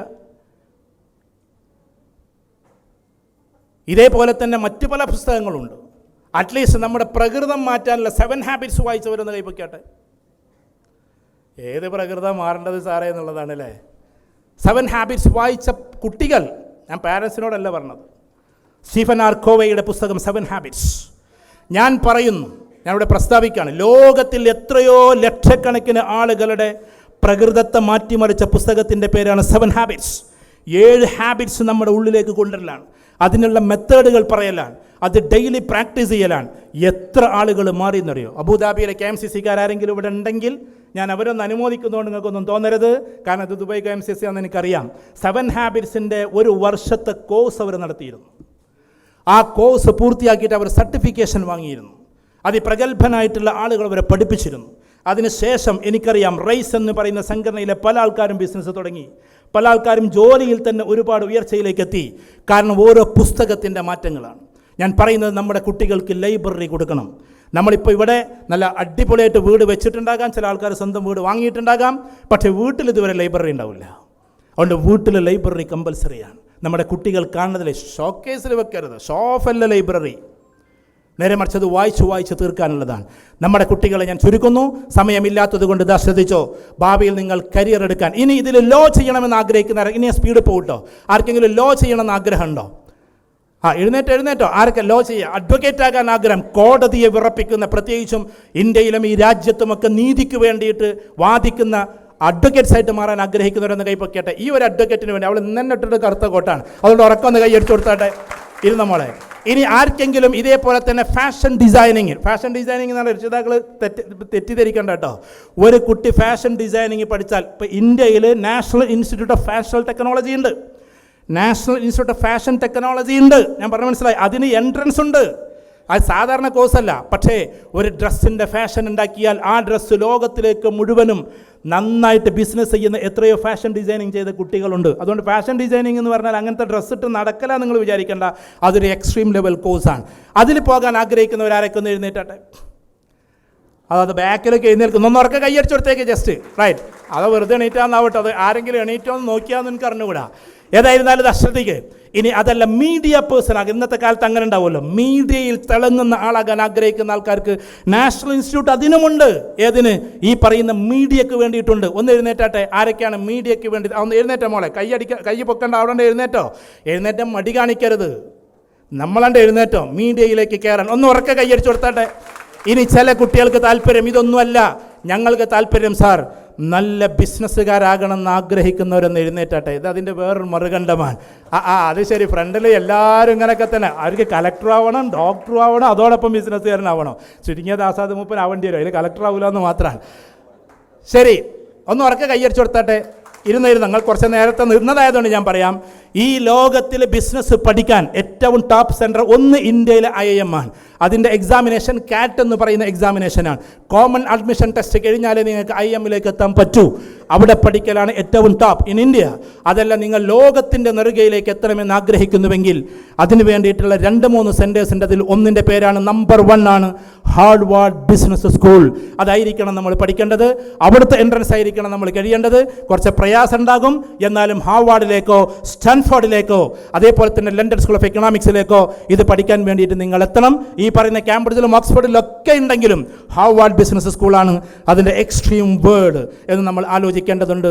ബിസിനസ് ഒരു കാര്യം ഞാൻ പറയാണ്, ദയവ് ചെയ്തിട്ട് ഇവിടെ ബിസിനസ്സുകാർ ഒരുപാട് ആൾക്കാരുണ്ടാവും. ബിസിനസ് പഠിക്കാതെ ചെയ്യരുത്. പഠിക്കാതെ ചെയ്തിട്ടുണ്ടെങ്കിൽ ഒരു മനുഷ്യനൊരു പരിധിയിലപ്പുറത്തേക്ക് വളരാൻ കഴിയില്ല. സ്ട്രാറ്റജിക്കൽ ബിസിനസ്സുകൾ നന്നായിട്ട് പഠിക്കണം. ബിസിനസ് പഠിക്കാൻ ആഗ്രഹിക്കുന്നവരാണ് ഇപ്പോൾ ഈ പറഞ്ഞവരൊക്കെ അല്ലേ? ശരി, ഒന്ന് രണ്ട് കാര്യങ്ങൾ അതിനെക്കുറിച്ച് പറയാം. ബിസിനസ് നമുക്ക് 3 രീതിയിൽ ചെയ്യാം. ഒന്ന് നോർമൽ ലെവൽ ബിസിനസ്, മറ്റൊന്ന് ഈ നോർമൽ ലെവലിൽ നിന്ന് ഗ്രോത്ത് ലെവൽ ബിസിനസ്, മറ്റൊന്ന് strategic level business. Strategic level business എന്ന് പറഞ്ഞാൽ ഇന്ന് ഇന്ത്യയിൽ ഈ സ്ട്രാറ്റജിക് ലെവൽ ബിസിനസ് ചെയ്യുന്ന ആൾക്കാർ ഏറ്റവും കൂടുതൽ ഗുജറാത്തികളാണ്. ഒറ്റ പ്രാവശ്യമൊക്കെ ചിലപ്പോൾ കൊല്ലത്തിലൊരു കച്ചവടം അവിടെ ചെയ്യുള്ളൂ. എന്നിട്ട് ഫുൾ അതിൻ്റെ പേപ്പേഴ്സ് ഡ്യൂ ഡെലിജൻസ് തയ്യാറാക്കിക്കൊണ്ടിരിക്കും. ഞാനൊരു എക്സാമ്പിൾ പറഞ്ഞുതരാം. എന്ന് വെച്ചാൽ ആഫ്രിക്കയിലാണ് ഏറ്റവും കൂടുതൽ ഡയമണ്ട്സ് ഉള്ളത്. അപ്പോൾ മനസ്സിലായി, ഡയമണ്ട്സ് ഉള്ളത്. നമ്മളിവിടെ കച്ചവടം ചെയ്യുന്നത് ചായ കച്ചവടമാണ്. ഡയമണ്ട്സ് എന്ന് പറയുന്ന സാധനം അത് അവിടെ നിന്ന് എടുക്കണം എന്നുണ്ടെങ്കിൽ ഏകദേശം ഒരു 10-13 പേപ്പറുകൾ റെഡിയാക്കണം. ആ 10-13 പേപ്പർ റെഡിയാക്കണമെങ്കിൽ ചുരുങ്ങിയത് ഒരു 10 മാസം അതിൻ്റെ പിന്നാലെ നടക്കണം. അതിന് മലയാളികൾ തയ്യാറല്ല. കാരണം മലയാളിക്ക് ഇന്നെടുക്കണം, നാളെ കിട്ടണം. മലയാളിയുടെ മൈൻഡ് അങ്ങനെയാണ്. ഇന്ന് ചായ കച്ചവടം തുടങ്ങിയ വൈകുന്നേരം തന്നെ ലാഭം നഷ്ടം അറിയണം എന്നുള്ളതാണ്. ആണ് ഇവരെന്ത് ചെയ്യുമെന്ന് പറഞ്ഞാൽ നമ്മൾ അന്തിച്ചു പോകും. എനിക്കുണ്ട് ഇതേപോലെ തന്നെ. ഇതല്ലെങ്കിലും എനിക്ക് ഡയമണ്ടിൻ്റെ ബിസിനസ് ഒന്നും ഇല്ല കേട്ടോ. സാധാരണ ബിസിനസ്സൊക്കെ ആഫ്രിക്കയിൽ 1-2 സ്ഥലത്തുണ്ട്. ഞാൻ പറയുന്നത് അവിടെ നമ്മൾ പോയി കഴിഞ്ഞാൽ ഇവർ വരും. എന്നിട്ട് ഈ പറയുന്ന 1000 കോടി 2000 കോടി 5000 കോടി 50,000 കോടിയൊക്കെ ഒരൊറ്റടിക്ക് അവർ പാസ് ചെയ്തെടുക്കും സ്വിഫ്റ്റിലൂടെ. അത് കഴിഞ്ഞാൽ ഇവർക്ക് സാധനത്ത് 1 വർഷത്തിൽ ഒന്നേ നടത്തുള്ളൂ. പക്ഷെ അവരുണ്ടാക്കുന്ന ലാഭം 1 വർഷത്തിൽ തന്നെ 5000-10000 കോടിയാണ്. That is strategical business. അത് മാത്രമല്ല, ഒരു ബ്രാൻഡ് ക്രിയേറ്റ് ചെയ്യൽ, ബ്രാൻഡിനെ വികസിപ്പിക്കൽ, ഇതൊക്കെ സ്ട്രാറ്റജിക്കൽ ബിസിനസ്സാണ്. എന്നാൽ മലയാളികളായ നമ്മൾ ചെയ്യുന്ന ബിസിനസ് പഠിക്കുന്ന കുട്ടികളോട് ഞാൻ പറഞ്ഞത്, മലയാളികളായ നമ്മൾ ചെയ്യുന്നത് ബിസിനസ്സല്ല കൂടുതലും ആളുകൾ ചെയ്യുന്നത്, അത് സെൽഫ് എംപ്ലോയ്മെൻ്റ് ആണ്. എന്താ സെൽഫ് എംപ്ലോയ്മെൻ്റ് എന്ന് പറഞ്ഞാൽ? നമ്മൾ തന്നെ കട തുടങ്ങുന്നു, നമ്മൾ തന്നെ അവിടെ നിൽക്കുന്നു, നമ്മൾ തന്നെ സാലറി എടുക്കുന്നു. അതിൻ്റെ പേരാണ് ഞാൻ തന്നെ ബോസും. അങ്ങനെ ഉണ്ടല്ലോ, എൻ്റെ കണ്ണട, എൻ്റെ മൂക്ക്, എൻ്റെ നാക്ക് എന്നാരോ പണ്ടവരോ പറഞ്ഞ മാതിരി ഞാൻ തന്നെ കടയിൽ, ഞാൻ തന്നെ കട തുറക്കുന്നത് ഞാൻ തന്നെ. HR-ഉം മാർക്കറ്റിങ്ങും ഫിനാൻസും ഓപ്പറേഷനും എല്ലാ സ്ട്രാറ്റജിയും തയ്യാറാക്കി ഒരു അടിപൊളിയായിട്ടൊരു സിസ്റ്റം ക്രിയേറ്റ് ചെയ്ത് ആ സിസ്റ്റം നമുക്ക് വേണ്ടി വർക്ക് ചെയ്യുന്നതിൻ്റെ പേരാണ് ബിസിനസ് എന്ന് പറഞ്ഞാൽ. അതിലേക്ക് കയറുമ്പോഴേ ബിസിനസ് ആകുന്നുള്ളൂ, അല്ലാത്തതെല്ലാം സെൽഫ് എംപ്ലോയ്മെൻ്റ് ആണ്. അതുകൊണ്ട് ബിസിനസ് പഠിക്കാൻ കഴിയുന്ന കുട്ടികൾക്ക് ബിസിനസ്സിന് പോയി പഠിക്കുമ്പോൾ ഇതാണ് നിങ്ങൾ പഠിക്കുക. ജസ്റ്റ് കച്ചവടമല്ല നിങ്ങൾ പഠിക്കുക, നിങ്ങൾ സ്ട്രാറ്റജിക്കൽ ബിസിനസ്സാണ് പഠിക്കുക. അത് പഠിക്കണമെങ്കിലാണ് സാധാരണ ഒരു MBA എടുത്താൽ നിങ്ങൾ HR-ലോ മാർക്കറ്റിങ്ങിലോ ഫിനാൻസിലോ ഓപ്പറേഷനിലോ എടുക്കുള്ളൂ. ഏതെങ്കിലും ഒരു ഓപ്ഷൻ നിങ്ങൾക്ക് ഡിസിഷൻ എടുക്കാൻ കഴിയില്ല. സ്വന്തമായിട്ട് ബിസിനസ്സിൽ ഒന്നും ചെയ്യാൻ കഴിയില്ല. നേരെ മറിച്ചിട്ട് സ്ട്രാറ്റജിക്കൽ ബിസിനസ് എന്ന് പറയുന്ന HR-ഉം മാർക്കറ്റിങ്ങും ഫിനാൻസും ഓപ്പറേഷനും പ്രൊഡക്ഷനും IT-യും കേസ് സ്റ്റഡീസും തീരുമാനമെടുക്കലും എല്ലാം കൂടിയായിട്ടുള്ള ഈ പറയുന്ന PG-യുടെ പേരാണ് IIM. ഈ പറയുന്ന PG-യുടെ പേരാണ് ഞാൻ നേരത്തെ പറഞ്ഞ ഈ പറയുന്ന ഹവാർഡ് ബിസിനസ് സ്കൂൾ. അത് ചെയ്ത് കഴിഞ്ഞാൽ വേറെ ലെവലിലേക്ക് നമ്മൾ പോകും. അതുകൊണ്ടാണ് കേരളക്കരയിൽ നിന്ന് വയനാട്ടുകാരൻ ഒരു ഫൈസൽ ഇത്രയും മുസ്തഫ ഇത്ര ടോപ്പായി വരുന്നത് ഈ പറയുന്ന IIM കഴിഞ്ഞതുകൊണ്ടാണ് എന്ന് നമ്മൾ തിരിച്ചറിയേണ്ടതുണ്ട്. That is strategical business. ഇവിടെയും പല ആൾക്കാരുണ്ട്, മുത്തുറഹ്മാൻ സാഹിബും പല ആൾക്കാരും പല ബിസിനസ്സൊക്കെ സ്ട്രാറ്റജിക്കലി ചെയ്യുന്നുണ്ട്. ഞാൻ പറഞ്ഞു വരുന്നത് ആ ലെവലിൽ പഠിക്കാൻ നമുക്ക് പറ്റണം. ഇനി അതല്ല, ഹ്യൂമാനിറ്റീസിലേക്ക് പോകാൻ ആഗ്രഹിക്കുന്നവരാരൊക്കെ ഒന്ന് എഴുന്നേറ്റട്ടെ. ഇനി കൊമേഴ്സിൽ തന്നെ ചില കുട്ടികൾക്ക് CA CMA ACC ഇപ്പോൾ ഒരു ട്രെൻഡാണത്. CAക്ക് അങ്ങോട്ട് പോകും, 4 കൊല്ലം നന്നായിട്ട് ഹാർഡ് വർക്ക് ചെയ്യും, എന്നിട്ട് പാസ്സാകാതെ പോരും. അങ്ങനെ പോകല്ലേ, അതൊരു കൃത്യമായിട്ട്. ഞാൻ വടകരയിൽ വലിയങ്ങാടിയിൽ പോയിരുന്നു. എനിക്ക് അത്ഭുതകരമായ ഒരു അവാർഡ് ദാനം ഉണ്ടായിരുന്നു അവിടെ. എന്താണെന്നറിയോ? 3 ഫ്രണ്ട്സ്. ആ 3 ഫ്രണ്ട്സ് സ്കൂളിൽ ഒരുപോലെ പഠിച്ചവരാണ്. അവർ പിരിയാൻ പറ്റാത്തതുകൊണ്ട് 3 ആളും കൂടി പോയിട്ട് CAക്ക് ചേർന്ന്. വീണ്ടും പിരിയാൻ പറ്റാത്തതുകൊണ്ട് 3 ആളും CAയിൽ ഒരേപോലെ പാസ്സായി. ആ 3 ആളെ ആദരിക്കാനാണ് ഞാൻ വടകര വലിയങ്ങാടി പോയത്. ഒരു സ്ഥലത്ത് വടകര വലിയങ്ങാടിയിൽ ഒരങ്ങാടിയിൽ 3 ആൾക്കാർ CA പാസ്സായി. അപ്പോൾ അതിൻ്റെ അർത്ഥം എന്താ? കാലിബ്രേഷൻ ഉണ്ടെങ്കിൽ അത് കൃത്യമായിട്ട് സിസ്റ്റമാറ്റിക്കായിട്ട് പഠിച്ചാൽ ഫ്രണ്ട്സിന് പാസ്സാകാവുന്ന ഒരു സാധനമാണ്. അപ്പോൾ CA ACCA ബ്രിട്ടൻ്റെതാണ് നമുക്കറിയാം. CMA US-ൻ്റെ ഉണ്ട്, ഇന്ത്യൻ്റെതുണ്ട്. CS അത് ഇന്ത്യൻ്റെതാണ്, കമ്പനി സെക്രട്ടറി. അങ്ങനെയുള്ളത് പഠിക്കാൻ ആഗ്രഹിക്കുന്നവരെന്ന് എഴുന്നേറ്റാട്ടെ. എഴുന്നേറ്റ് സമയമില്ലേ, നമുക്ക് തീർന്നുപോയി. എഴുന്നേറ്റ മക്കളെ. CA ACCA CMA CS പോലുള്ളത് പഠിക്കാൻ ആഗ്രഹിക്കുന്നവർ ഒന്ന് ഉറക്കെ കൈയടിച്ചു കൊടുത്താട്ടെ. കുറച്ച് പണിയാണ് കേട്ടോ. നീറ്റ് പാസ്സാകുന്നതിനേക്കാളും പണിയാണ്, JEE പാസ്സാകുന്നതിനേക്കാളും പണിയാണ് CA പാസ്സാകുക എന്ന് പറഞ്ഞാൽ. ചെറുതായി കാണണ്ട നിങ്ങൾ. ആ കുട്ടിക്ക് ഒന്നും കൂടി ഒന്ന് ഉഷാറായിട്ട് 3 ആൾ ഒന്ന് മെനക്കെട്ട്. നിങ്ങൾ ഫ്രണ്ട്സാണോ? 3 ആൾ ഒന്നിച്ച് ചെയ്യാം. Okay, right. ഇരുന്നോ. ഇനി ഞാൻ അധികം ഇതിലേക്ക് പോകുന്നില്ല. ചില കുട്ടികൾക്ക് സ്പോർട്സിലൂടെ പോകാൻ, ഗൾഫിൽ അത് വല്ലാണ്ട് ഉണ്ടാവില്ല. മലപ്പുറം ജില്ലയിലൊക്കെ ചോദിച്ചാൽ അരീക്കോടൊക്കെയാണ് പോയി ചോദിക്കണേ 90% കുട്ടികൾ അതിന് വേണ്ടിയിട്ട് എഴുന്നേറ്റ് നിൽക്കുക. സ്പോർട്സിലൂടെ പോകലും ഏറ്റവും ടോപ്പ് തന്നെയാണ്. സ്പോർട്സിൻ്റെ അക്കാഡമിയുണ്ട്, സ്പോർട്സിൻ്റെ രീതികളുണ്ട്. പക്ഷേ അതൊക്കെയും നമ്മൾ ഏതിലേക്ക് കൊണ്ടുപോകണം? സമയമില്ലാത്തത് കൊണ്ട് വീണ്ടും ചുരുക്കുന്നു. അത് നമ്മൾ കണ്ട പാവം ആരെപ്പോലെ ആയിരിക്കണം? ഹംദയെപ്പോലെ ആയിരിക്കണം. ഹംദ കഴിഞ്ഞ കുറച്ച് ദിവസങ്ങളായിട്ട് ആകെ സജീവമായി UAE നിൽക്കുകയാണ്.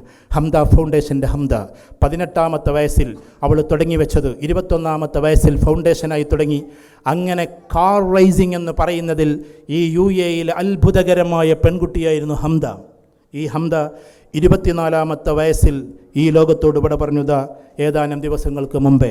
ഹംദ ഫൗണ്ടേഷനെ കുറിച്ച് പഠിച്ചപ്പോഴാണ് നമ്മുടെ തൊട്ടപ്പുറത്തുള്ള ഷാർജ ഷെയ്ഖ് മനസ്സിലാക്കിയത്, കാസിമി മനസ്സിലാക്കിയത്, അദ്ദേഹം ഹിസ് ഹൈനസ് അദ്ദേഹം മനസ്സിലാക്കിയത് ഹംദ എന്ന 24-കാരിയുടെ യാത്ര, തൻ്റെ കാർ റേസിങ്ങിലൂടെ തനിക്ക് കിട്ടുന്ന അവാർഡുകൾ, അതിലൂടെ പരിചയപ്പെടുന്ന വലിയ വലിയ സമ്പന്നരായ ആളുകൾ, അവരെ മുഴുവൻ ക്ഷണിച്ചു കൊണ്ടുപോയി 21-ാമത്തെ വയസ്സിൽ ഉഗാണ്ട എന്ന് പറയുന്ന ദരിദ്രമായ രാജ്യത്തിൽ, ആഫ്രിക്കയുടെ രാജ്യത്ത് സ്കൂളുകൾ തുടങ്ങിയിട്ടുണ്ട്, ആശുപത്രികൾ തുടങ്ങിയിട്ടുണ്ട്, ആയിരക്കണക്കിന് വീടുകൾ വെച്ച് കൊടുത്തിട്ടുണ്ട്. 24-കാരിയായ പെൺകുട്ടി, ദാറ്റ് ഈസ് കരിയർ. തൻ്റെ ജീവിതത്തിൽ വെറും കാർ റേസിങ്ങിലൂടെ അതിൻ്റെ ടോപ്പ് മോസ്റ്റിലേക്ക് പോവുക എന്നത് മാത്രമല്ല, തനിക്ക് കിട്ടുന്ന ലക്ഷക്കണക്കിന് ദിർഹമുകൾ അത് കൊണ്ടുപോയി ചെലവാക്കേണ്ടുന്ന സ്ഥലവും അവൾ മനസ്സിലാക്കി. ഹംദ ഫൗണ്ടേഷൻ 24-ാമത്തെ വയസ്സിൽ ഈ ലോകത്തോട് വിട പറയുമ്പോൾ അങ്ങകലെ ഉഗാണ്ട മുഴുവനും തേങ്ങുകയാണ് ഹംദ എന്ന പെൺകുട്ടിക്ക് വേണ്ടി. അതുകൊണ്ട് ഞാൻ പറയട്ടെ, ഇവിടെ ഇരിക്കുന്ന ഓരോ കുട്ടികളും ചിന്തിക്കേണ്ടത് നമ്മൾ എത്ര ഉയർന്നു പോയാലും സമൂഹത്തെ മറക്കാതിരിക്കുക എന്നതാണ്. നിങ്ങളൊരു ഡോക്ടറാണോ, ഡോക്ടറായിട്ട് നിങ്ങൾ ഒരുപാട് സർജറിയിലേക്ക് പോയി ലക്ഷങ്ങൾ നിങ്ങൾ വാരിക്കുക. പക്ഷേ എവിടെയോ നമ്മളെ തേടി നമ്മളെ കാത്ത് കുറേ പാവങ്ങൾ ഇരിപ്പുണ്ട്. അവരെ സംരക്ഷിക്കാൻ കൂടി നമുക്കുണ്ടാകണം. അതിൻ്റെ ഏറ്റവും വലിയ ഉദാഹരണമാണ്. അതുകൊണ്ട് ഹിസ് ഹൈനസ് നമ്മുടെ പ്രിയപ്പെട്ട ഇവിടുത്തെ ഷാർജ ഷെയ്ഖ് ആ ദൗത്യം ഏറ്റെടുത്തു. ഹംദ എന്ന് പറയുന്ന പെൺകുട്ടിയുടെ മരണശേഷം അത് മുഴുവൻ ചെയ്യാൻ ഞാൻ തയ്യാറാണെന്ന് അദ്ദേഹം ഡിക്ലെയർ ചെയ്യുകയും ധാരാളം സമ്പത്ത് അതിലേക്ക് വേണ്ടി ആ മനുഷ്യൻ കൊടുക്കുകയും ചെയ്തു. ഞാൻ പറഞ്ഞു വരുന്നത്, നമ്മൾ പഠിച്ചോ ഉയർന്നോ മത്സരത്തിലോ ഉയർന്നുയർന്നു പോയാലും നമുക്ക് സമൂഹമുണ്ടെന്നൊരു കാഴ്ചപ്പാടുണ്ടാകണം. എന്തിനാ KMCC നടത്തുന്നതെന്നറിയോ? സമയമില്ലാത്തതുകൊണ്ടാണ് കേട്ടോ, ഞാൻ അവസാനിപ്പിക്കുന്നു. എന്ന് വെച്ചാൽ എന്തിനാ KMCC നടപ്പിലാക്കുന്നതെന്നറിയോ? നിങ്ങളെ സാമൂഹിക ജീവിയാക്കാൻ കൂടി വേണ്ടിയിട്ടാണ്. വെറുതെ ഇവിടെ നിന്ന് ഒരു ഫലകം തന്നിട്ട് വിടാനല്ല. ഭാവിയിൽ എന്തെങ്കിലുമൊക്കെ പ്രയാസങ്ങൾ വരുമ്പോൾ നിങ്ങളുണ്ടാകണം കൈത്താങ്ങായി. ഒരു പക്ഷേ അന്ന് നിങ്ങൾ ഓക്സ്ഫോർഡിൻ്റെ സന്തതിയായിരിക്കാം, കാംബ്രിഡ്ജിൻ്റെ സന്തതിയായിരിക്കാം. പണ്ട് നിങ്ങൾക്ക് ഓർമ്മയുണ്ടോ എന്ന് എനിക്കറിഞ്ഞുകൂടാ. ഇവിടെ ഞാൻ രാഷ്ട്രീയം പറയല്ല, എന്നാലും KMCC ആയതുകൊണ്ടൊരു കാര്യം ഞാൻ പറഞ്ഞോട്ടെ. ആകെ കൊറോണ ബാധിച്ച് വല്ലാണ്ട് പ്രയാസപ്പെട്ട് ഗൾഫിൽ നിന്ന് ആളുകൾ, എനിക്ക് ഓർമ്മയുണ്ട്, 10,000-കണക്കിന് ആളുകളെ ഞാൻ ഓൺലൈനിലൂടെ കൗൺസിലിംഗ് നടത്തിയിട്ടുണ്ട്. മരണത്തെ മുഖാമുഖം കണ്ടുകൊണ്ട് ഞാൻ എൻ്റെ റൂമിലിരിക്കുകയാണ്. പക്ഷേ ഗൾഫിലുള്ള ആളുകൾ വളരെ പ്രയാസപ്പെട്ടിട്ട് അവസാനം നമ്മുടെ മുഖ്യമന്ത്രിയോട്, കേരളത്തിൻ്റെ മുഖ്യമന്ത്രിയോട്, സർ ഞങ്ങൾ എന്ത് ചെയ്യണമെന്ന് വല്ലാണ്ട് പ്രയാസത്തോടു കൂടി ചോദിച്ചപ്പോൾ മുഖ്യമന്ത്രി പോലും പറഞ്ഞ മറുപടി, നിങ്ങൾ KMCC-കാരോട് പറഞ്ഞോളൂ എന്നതാണ്. അതാണ് KMCC എന്ന് നിങ്ങൾ തിരിച്ചറിയേണ്ടതുണ്ട്. ഇത് വെറും വാക്കായിട്ടല്ല ഞാൻ പറയുന്നത്, രാഷ്ട്രീയ വാക്കുമല്ല. നിങ്ങൾ KMCC-യെ ബന്ധപ്പെട്ടോളൂ എന്നാണ് അന്ന് നമ്മുടെ പ്രിയങ്കരനായ മുഖ്യമന്ത്രി പറഞ്ഞത്. മനുഷ്യർക്ക് അപകടം വരുമ്പോൾ, പ്രയാസം വരുമ്പോൾ അവിടെ താങ്ങായി നിൽക്കാൻ നമ്മളുണ്ടാകണം. നമ്മൾ മാത്രമേ ഉണ്ടാകാവൂ. നമ്മൾ മാത്രമെന്ന് പറഞ്ഞാൽ വേറെ എല്ലാവരൊക്കെ ഉണ്ടല്ലോ എന്ന ചിന്ത വരരുത്. അതാ ഞാൻ പറഞ്ഞത്, വേറെ ഉള്ളവർ ഉണ്ടാകണ്ടെന്നല്ല, ഞാനുണ്ടാകുമെന്ന ഒരു സ്ഥൈര്യം നമ്മൾ തീർക്കേണ്ടതുണ്ട് എന്നതാണ്. പിന്നെ നിങ്ങളുടെ മാതാപിതാക്കൾ ഇവിടെ ഒരു പക്ഷേ നല്ല ജോലിയിലായിരിക്കാം, അല്ലെങ്കിൽ ചിലപ്പോൾ ജോലി നഷ്ടപ്പെടാൻ വേണ്ടി, അതൊന്നും നിങ്ങൾ കാണിക്കില്ല പാവങ്ങൾ. നിങ്ങൾ ബർഗറിന് വേണ്ടി പറയുമ്പോൾ അങ്ങോട്ട് പോകും, നിങ്ങൾ ഷവായക്ക് പറയുമ്പോൾ അങ്ങോട്ട് പോകും, നിങ്ങൾ വലിയ വലിയ സ്ഥലത്ത് പോകണമെന്ന് പറയുമ്പോൾ അങ്ങോട്ട് പോകും. പക്ഷേ ഒരു പക്ഷേ അദ്ദേഹത്തിൻ്റെ മനസ്സ് കനൽപഥം പോലെ ആയിട്ടുണ്ടാകും. എൻ്റെ കുട്ടിയുടെ പഠിത്തം പൂർത്തിയാകുമോ തമ്പുരാനെ ദൈവമേ എന്നാലോചിച്ച് നടക്കുന്ന സുകുമാരേട്ടനും അതേപോലെ തന്നെ നൗഷാദിക്കയൊക്കെ ഈ കൂട്ടത്തിലും ഒരു പക്ഷേ ഉണ്ടാകാം. വേദന നമ്മൾ അറിയില്ല. ഈ അടുത്തിടെ നല്ല സുന്ദരമായൊരു വരി വായിച്ചൊരു കവിയുടെ, സ്വന്തം മാതാവിന് അസ്ഥികൾ നുറുങ്ങുന്ന വേദന സമ്മാനിച്ചുകൊണ്ടാണ് ജനിച്ചതെന്നും സ്വന്തം പിതാവിൻ്റെ ചോരയൂറ്റിയാണ് ഞാൻ ഇത്രയും വളർന്നതെന്നും മനസ്സിലാക്കുമ്പോൾ വൃദ്ധസദനത്തിലെ വരികളുടെ എണ്ണം കുറയുമെന്നാണ് കവി എഴുതി വെച്ചത്. എത്ര മനോഹരമായ വാക്കാണെന്നറിയോ? ഒന്ന് ആലോചിച്ച് നോക്കിയട്ടെ. എന്താ പറഞ്ഞത്? അഥവാ സ്വന്തം മാതാവിന് അസ്ഥി നുറുങ്ങുന്ന വേദന സമ്മാനിച്ചുകൊണ്ടാണ് ഈ ഭൂമിയിലേക്ക് വീണതെന്നും തൻ്റെ പിതാവിൻ്റെ ചോരകൾ ഊറ്റിയാണ് വളർന്നതെന്നും ഒരു കുഞ്ഞ് എന്നാണോ മനസ്സിലാക്കുന്നത്, അന്ന് വൃദ്ധസദനത്തിൻ്റെ എണ്ണം കുറയുമെന്നാണ്. എൻ്റെ പ്രിയപ്പെട്ടവരോട്, എൻ്റെ പ്രിയപ്പെട്ട കുട്ടികളോട്, മാതാപിതാക്കൾ നമുക്ക് ഏറ്റവും വലുതാണെന്ന് മനസ്സിലാക്കണേ. ഇന്നത്തെ തലമുറ ഏറ്റവും ശക്തമായി മുന്നോട്ട് വെക്കുന്ന ഒന്ന് ബെസ്റ്റീസ് എന്ന് പറയുന്ന ഒരു കോൺസെപ്റ്റാണ്. ദയവ് ചെയ്ത് അതിനെ ഞാൻ നിരാകരിക്കല്ല. ബെസ്റ്റ് ഫ്രണ്ട്സൊക്കെ നമുക്ക് ഉണ്ടായിക്കോട്ടെ, പക്ഷേ എല്ലാറ്റിനും ഒരു ലിമിറ്റേഷനുണ്ട്. ആ ലിമിറ്റേഷൻ ഭേദിച്ചുകൊണ്ട് മുന്നോട്ട് പോകരുത്. ദയവ് ചെയ്ത് ആ കാണുന്ന കോടതിയുടെ വരാന്തയിൽ തൻ്റെ അമ്മയെ കരയിപ്പിച്ചുകൊണ്ട് ഒരാളുടെ കൂടെയും നമ്മുടെ ജൈത്രയാത്ര തുടങ്ങരുത്.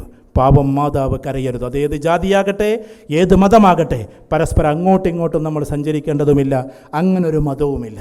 അതുകൊണ്ട് ദയവ് ചെയ്ത് നിങ്ങൾ അതിലേക്ക് നിൽക്കരുത് എന്നതാണ് എൻ്റെ പ്രിയപ്പെട്ട രക്ഷിതാക്കളോട് ഞാൻ പറഞ്ഞു വരുന്നത്. ദയവ് ചെയ്ത് നിങ്ങൾ പ്രൂവ് ചെയ്യാൻ വേണ്ടിയിട്ട് കുട്ടികളെ കൊണ്ട് മത്സരിപ്പിക്കല്ലേ. ഇംപ്രൂവിങ്ങിന് വേണ്ടിയിട്ട് മാത്രമേ നിങ്ങൾ തയ്യാറാക്കാവൂ. ഇംപ്രൂവിൽ നിന്ന് നിങ്ങൾ IMനെ വെട്ടിക്കളഞ്ഞുകൊണ്ട് പ്രൂവിങ്ങിന് വേണ്ടിയാകരുത്. എൻ്റെ മകൾ ഡോക്ടറാണ്, എൻ്റെ മകൾ എഞ്ചിനീയറാണ് എന്ന് പറയാൻ വേണ്ടി നിങ്ങളൊരിക്കലും മത്സരിക്കല്ലേ. ഇംപ്രൂവിങ്ങിന് വേണ്ടിയിട്ട് നിങ്ങൾ മത്സരിച്ചോ.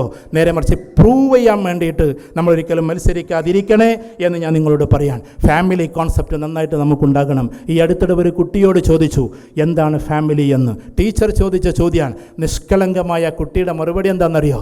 എന്താ പറഞ്ഞത്? What's a meaning A family? Family എന്ന് പറഞ്ഞാൽ എന്താ മോനെ, അതിൻ്റെ അർത്ഥം എന്താണെന്ന് ചോദിച്ചപ്പോൾ നിഷ്കളങ്കനായ കുട്ടി പറഞ്ഞത് ഫാമിലി എന്ന് ബോർഡിൽ എഴുതിയിട്ട് പറഞ്ഞു കൊടുത്തത് father and mother I love U എന്നാണ്. അഥവാ ഫാമിലി FAMILY അഥവാ father and mother FAM father and mother ലി I love you family. That is family. Father and mother, I love you.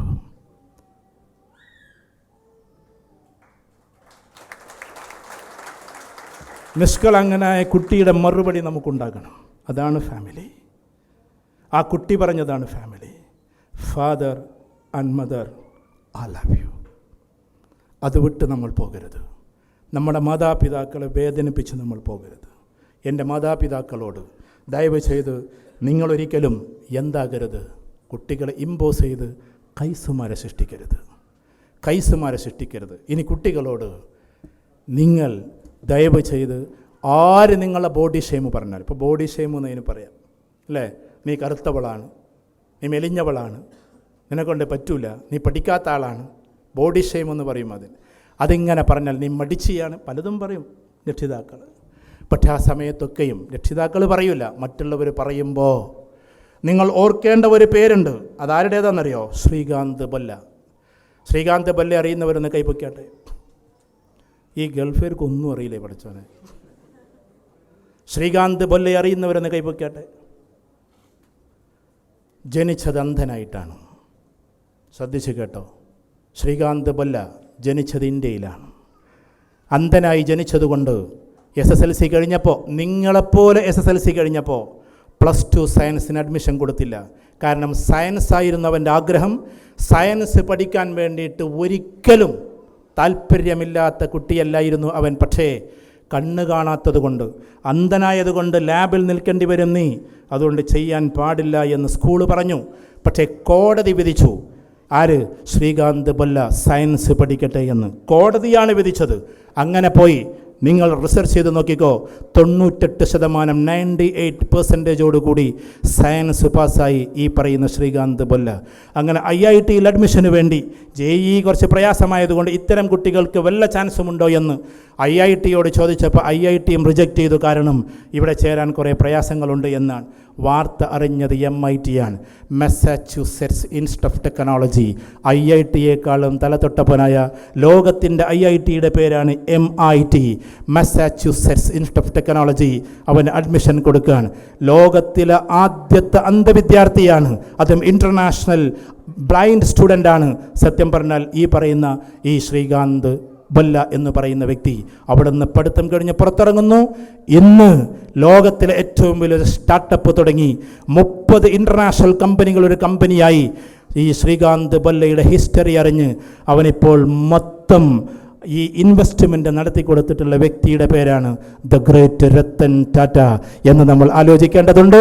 അഥവാ സയൻസ് പഠിക്കാൻ കഴിയില്ല എന്ന് പറഞ്ഞ് ഒഴിവാക്കിയ കുട്ടി, ആർക്കും വേണ്ടാത്ത കുട്ടിയാണ് സത്യത്തിൽ ഇങ്ങനെ ഉയർന്നു പോയത് എന്ന് നമ്മൾ അറിയണം. ബോഡി ഷെയ്മിൻ്റെ അങ്ങേ തല. അന്ധനായതിൻ്റെ പേരിൽ സ്കൂളിൽ ചേരരുത്, അന്ധനായതിൻ്റെ പേരിൽ സയൻസ് പഠിക്കരുത്, അന്ധനായതിൻ്റെ പേരിൽ IIT-യിൽ സീറ്റില്ല, അന്ധനായതിൻ്റെ പേരിൽ ഒന്നുമില്ല എന്ന്. പക്ഷേ എന്നും പാവം അമ്മയാണ് ഞാൻ രക്ഷിതാക്കളോട് പറഞ്ഞത്. IIT-യുടെ പടവുകൾ കയറിപ്പിച്ചതും ഈ പറയുന്ന ഓരോന്നിനും ഹെൽപ്പ് ചെയ്തു കൊടുത്തത് സ്വന്തം അമ്മയാണ്. അങ്ങനത്തെ അമ്മയുണ്ടെങ്കിൽ ഇനിയും ശ്രീകാന്ത് വല്ലന്മാരുണ്ടാകും.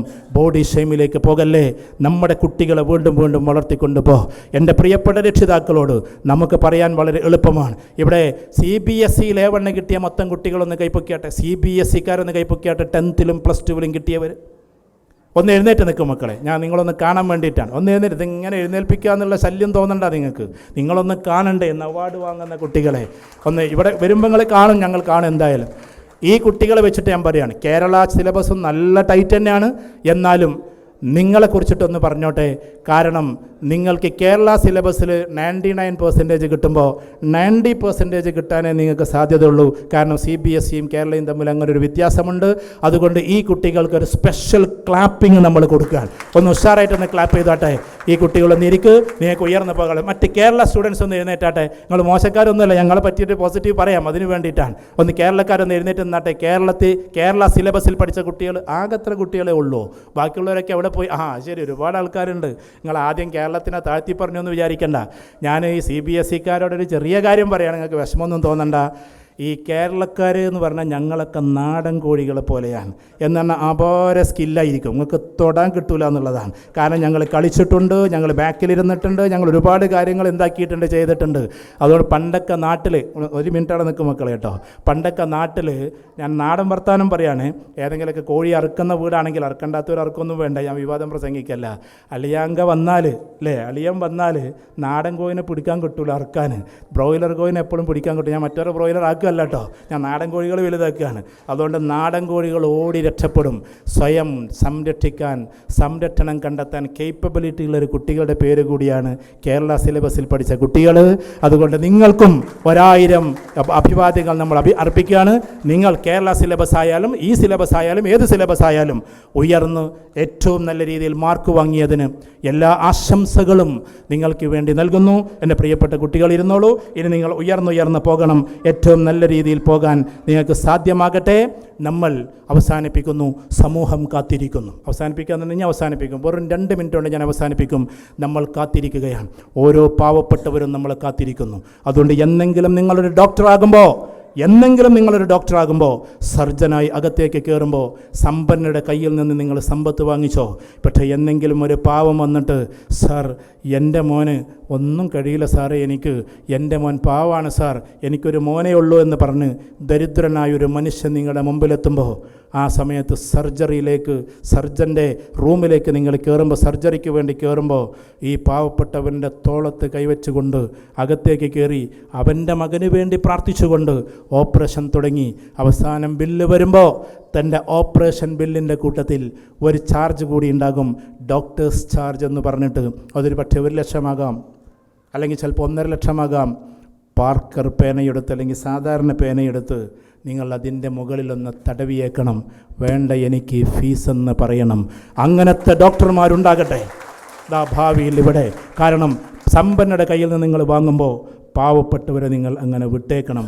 അത് 10 സർജറി നിങ്ങൾ ചെയ്യുമ്പോൾ ഒന്നെങ്കിലും അങ്ങനെ നിങ്ങൾക്കുണ്ടാകണം. ഒരു ദിവസം അതൊരു ദാനമായി, ഒരു സക്കാത്ത് പോലെ നമ്മൾ മാറ്റിവെക്കേണ്ടതുണ്ട്. എൻ്റെ പ്രിയപ്പെട്ട എഞ്ചിനീയർമാർ, അവർ ആർക്കിടെക്റ്റായി അതിമനോഹരമായി വലിയ വലിയ ഭവനങ്ങളും വലിയ വലിയ കൊട്ടാരങ്ങളുമൊക്കെ ഉണ്ടാക്കുമ്പോൾ പാവപ്പെട്ട മനുഷ്യൻ കയറി വരും. അന്ന് കേരളത്തിൽ നിങ്ങളുടെ വീട്ടിലേക്ക് അല്ലെങ്കിൽ ഈ ദുബായിലുള്ള വീട്ടിലേക്ക്, സാർ ഈ പഞ്ചായത്തിൽ നിന്ന് 3 ലക്ഷം രൂപ തരാമെന്ന് പറഞ്ഞിട്ടുണ്ട്, നിങ്ങളുടെ ഒപ്പൊന്ന് കിട്ടണം പ്ലാനും. അങ്ങനെ പ്ലാനെല്ലാം വരച്ച് ആ ഫയൽ അങ്ങോട്ട് തിരിച്ചു കൊടുക്കുമ്പോൾ ഈ പാവം മനുഷ്യനതിങ്ങനെ കൈകൊണ്ട് വാങ്ങിച്ചിട്ട് ഇങ്ങനെ നോക്കുമ്പോൾ 500 രൂപയുടെ നോട്ടെങ്കിലും എഞ്ചിനീയർക്ക് കൊടുക്കണമെന്ന് ആഗ്രഹിക്കുമ്പോൾ ഈ ഫയലിൻ്റെ പുറത്തുണ്ട് ഇതായിരിക്കുന്നൊരു 10,000-ൻ്റെ കെട്ട്. ആ സമയത്ത് സാർ എന്താ ഇത് എന്ന് ചോദിക്കുമ്പോൾ ആദ്യമായി കല്ലിറക്കുമ്പോൾ നിങ്ങൾ എൻ്റെ വകയായി ഇറക്കിക്കോളിനെന്ന് പറയുന്ന എഞ്ചിനീയർമാരുണ്ടാകട്ടെ നമ്മുടെ കൂട്ടത്തു നിന്ന്. നിങ്ങൾ സിവിൽ സർവീസുകാരനായി ഉയർന്ന തലത്തിൽ നിങ്ങൾ മലപ്പുറത്തിൻ്റെ, കോഴിക്കോടിൻ്റെ, തൃശ്ശൂരിൻ്റെ, തിരുവനന്തപുരത്തെ കലക്ടറായി നിങ്ങൾ ഇരിക്കുമ്പോൾ MP വിളിച്ചു പറഞ്ഞ് MLA വിളിച്ചു പറഞ്ഞ് വരാൻ ഒരുപാട് ആളുകളുണ്ടാകും. പക്ഷേ ദാ ഒരു പാവം മനുഷ്യൻ ദൂരെ നിൽക്കുന്നുണ്ടാവും. അവന് MP വിളിച്ചു അറിയല്ല, MLA വിളിച്ചു അറിയല്ല. കുറേ സമയമായി വന്നിട്ട് അടുത്തേക്ക് വിളിച്ചിട്ട് എന്തേ നിങ്ങൾക്ക് വേണ്ടേ, അതൊന്ന് ഒപ്പിട്ട് തരുമോ സാർ എന്ന് പറയുമ്പോൾ എല്ലാവരേക്കാളും മുമ്പിൽ ആ പാവത്തിന് ഒപ്പിട്ട് കൊടുക്കുന്ന സന്മനസ്സുള്ള കലക്ടറായി നിങ്ങൾ ഓരോരുത്തരും മാറുമ്പോഴാണ് ഇങ്ങനെ ഓരോ അർത്ഥത്തിലും നിങ്ങൾ മാറി മാറി വരണേ എന്ന് മാത്രം പറഞ്ഞുകൊണ്ട് നമ്മൾ ഒറ്റക്കായിരിക്കും. എന്നും നമ്മൾ ഒറ്റക്കാണ്. അത് നമ്മൾ മനസ്സിലാക്കുക. നമ്മളൊരു പക്ഷേ ഭാവിയിൽ വിവാഹം കഴിക്കുമ്പോൾ വിവാഹ ജീവിതത്തിൽ ചെറിയ മൈന്യൂട്ട് ഇഷ്യൂസ് നമ്മൾ കാണും. അപ്പോഴും നമ്മൾ പോസിറ്റീവ് ആവുക. സമൂഹത്തിലേക്ക് ഇറങ്ങുമ്പോൾ അവിടെയും നിങ്ങൾ കാണും. അപ്പോഴും നമ്മൾ പോസിറ്റീവ് ആവുക. നിങ്ങൾ കോളേജിലേക്ക് പോകുമ്പോൾ ഒരു പക്ഷേ ഡ്രഗ് അഡിക്ഷനുള്ള കുട്ടികൾ അവിടെ നിങ്ങൾക്ക് കാണാൻ പറ്റും. അവരോട് നമ്മൾ ദയർ ടു സേ സലാം, അവരോട് സലാം പറയാൻ നിങ്ങൾ മടി കാണിക്കരുത്. ആ ധൈര്യം നിങ്ങൾ കാണിക്കണം. അതേപോലെ 1000 ചോദ്യങ്ങളുടെ ഉത്തരങ്ങൾ തലയിലേക്ക് അടിച്ചു കയറ്റുന്നവൻ്റെ പേരല്ല വിദ്യാർത്ഥി. പകരം ആൾക്കൂട്ടത്തിൽ വെച്ച് അനീതിക്കെതിരെ ഒരു ചോദ്യമെങ്കിലും തിരിച്ചു ചോദിക്കുന്നവൻ്റെ പേരാണ് വിദ്യാർത്ഥി എന്ന് കൂടി നമ്മൾ തിരിച്ചറിയേണ്ടതുണ്ട്. നിങ്ങൾ 1000 ചോദ്യങ്ങളുടെ ഉത്തരം തലയിലേക്ക് കയറ്റിയിട്ടുണ്ടാകും. ഈ സമൂഹത്തിന് വേണ്ടി ഒന്ന് എഴുന്നേറ്റ് നിൽക്കാൻ നിങ്ങൾക്ക് പറ്റണം. അത് രാഷ്ട്രീയത്തിൻ്റെ പേരിലായാലും, അത് സമുദായത്തിൻ്റെ പേരിലായാലും, സമൂഹത്തിൻ്റെ പേരിലായാലും അന്യായം നടക്കുമ്പോൾ കൈ ചൂണ്ടിക്കൊണ്ട് ആൾക്കൂട്ടത്തിൽ വെച്ചിട്ട് സർക്കാരിനെതിരെ, അന്നത്തെ സിസ്റ്റങ്ങൾക്കെതിരെ, അതിശക്തമായി അനീതിക്കെതിരെ ചോദിക്കുന്ന വിദ്യാർത്ഥികൾ കൂടിയായി ഈ വിദ്യാർത്ഥി കൂട്ടങ്ങൾ മാറണം. അങ്ങനെ ചോദിച്ച ഒരു ചോദ്യത്തിൻ്റെ പേര് കൂടിയാണ് KMCC എന്ന് നിങ്ങൾ ആലോചിക്കണം. അങ്ങനെ ചോദിച്ചുകൊണ്ടേയിരിക്കുന്ന ഒന്നിൻ്റെ പേരാണ് KMCC. അതുകൊണ്ട് മാതാപിതാക്കളെ വെറുക്കാതെ അവരുടെ കൈ പിടിച്ചു നടക്കണം. ലോകത്തിലൊരിക്കലും മടി കാണിക്കാതെ നമ്മൾ ചെയ്യേണ്ട ചില പണികളുണ്ട്. അതിലൊന്ന് വയസ്സായ മാതാപിതാക്കളെ കൈ പിടിച്ചുകൊണ്ട് നടക്കാൻ മടി കാണിക്കരുത് എന്നതാണ്. രണ്ടാമത് നിങ്ങൾ മടി കാണിക്കാതിരിക്കാൻ ഈ ദുബായിലും ചിലപ്പോൾ അന്ധനായ ആളുകൾ കടന്നു പോകും. നിങ്ങൾ വലിയ സ്റ്റുഡൻ്റ് ആകാം, അമേരിക്കൻ യൂണിവേഴ്സിറ്റിയിൽ പഠിക്കുന്ന കുട്ടിയാകാം. പക്ഷേ അന്ധൻ്റെ കൈ പിടിച്ചുകൊണ്ട് സീബ്ര ലൈൻ ക്രോസ് ചെയ്യാൻ വേണ്ടി സഹായിക്കുന്നതിൽ നിങ്ങളൊരു മടിയും കാണിക്കരുത്. പിന്നെ നിങ്ങൾ പഠിച്ചുയർന്നുയർന്ന് വലിയ പൊസിഷനിലെത്തുമ്പോൾ നമ്മുടെ കൂടെ പഠിച്ച 1-ാം ക്ലാസ്സിലെ 2-ാം ക്ലാസ്സിലെ ആ പാവങ്ങളായ ആളുകൾ ചിലപ്പോൾ ഗൾഫിൽ ജോലി പോലുമില്ലാതെ അങ്ങോട്ടും ഇങ്ങോട്ടും നടക്കുന്നുണ്ടാകും. അവരെ ഒന്നിച്ചിരുത്തി മനോഹരമായി ഭക്ഷണം കഴിച്ച് അവരെ സഹായിക്കാനും നിങ്ങൾ മടി കാണിക്കരുത്. ഇതിനെല്ലാം നിങ്ങളെ പഠിപ്പിക്കുന്നത് നിങ്ങളുടെ ഏറ്റവും വലിയ വാല്യൂസാണ്. ആ വാല്യൂസിലൂടെ നിങ്ങൾ മുടന്നു പോകണേ.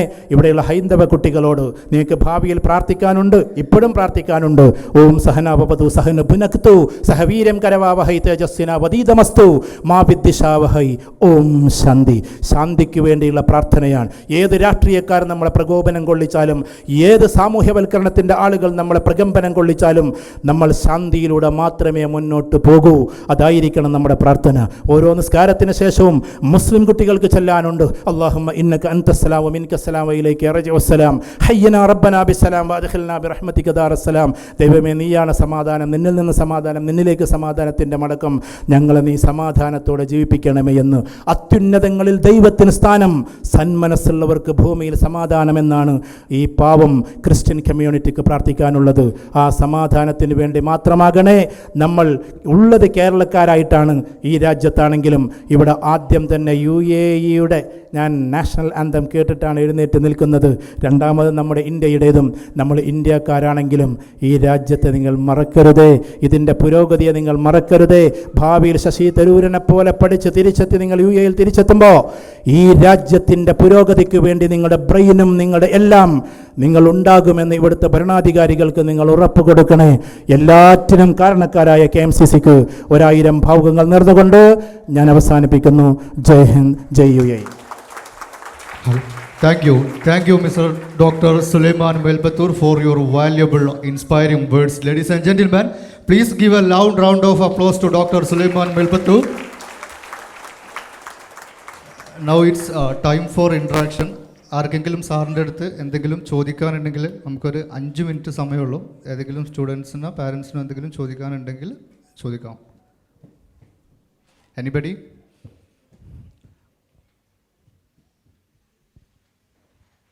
ആരെങ്കിലും ഉണ്ടെങ്കിൽ ജസ്റ്റ് ഒന്ന് കൈപ്പൊക്കിയാൽ മതി.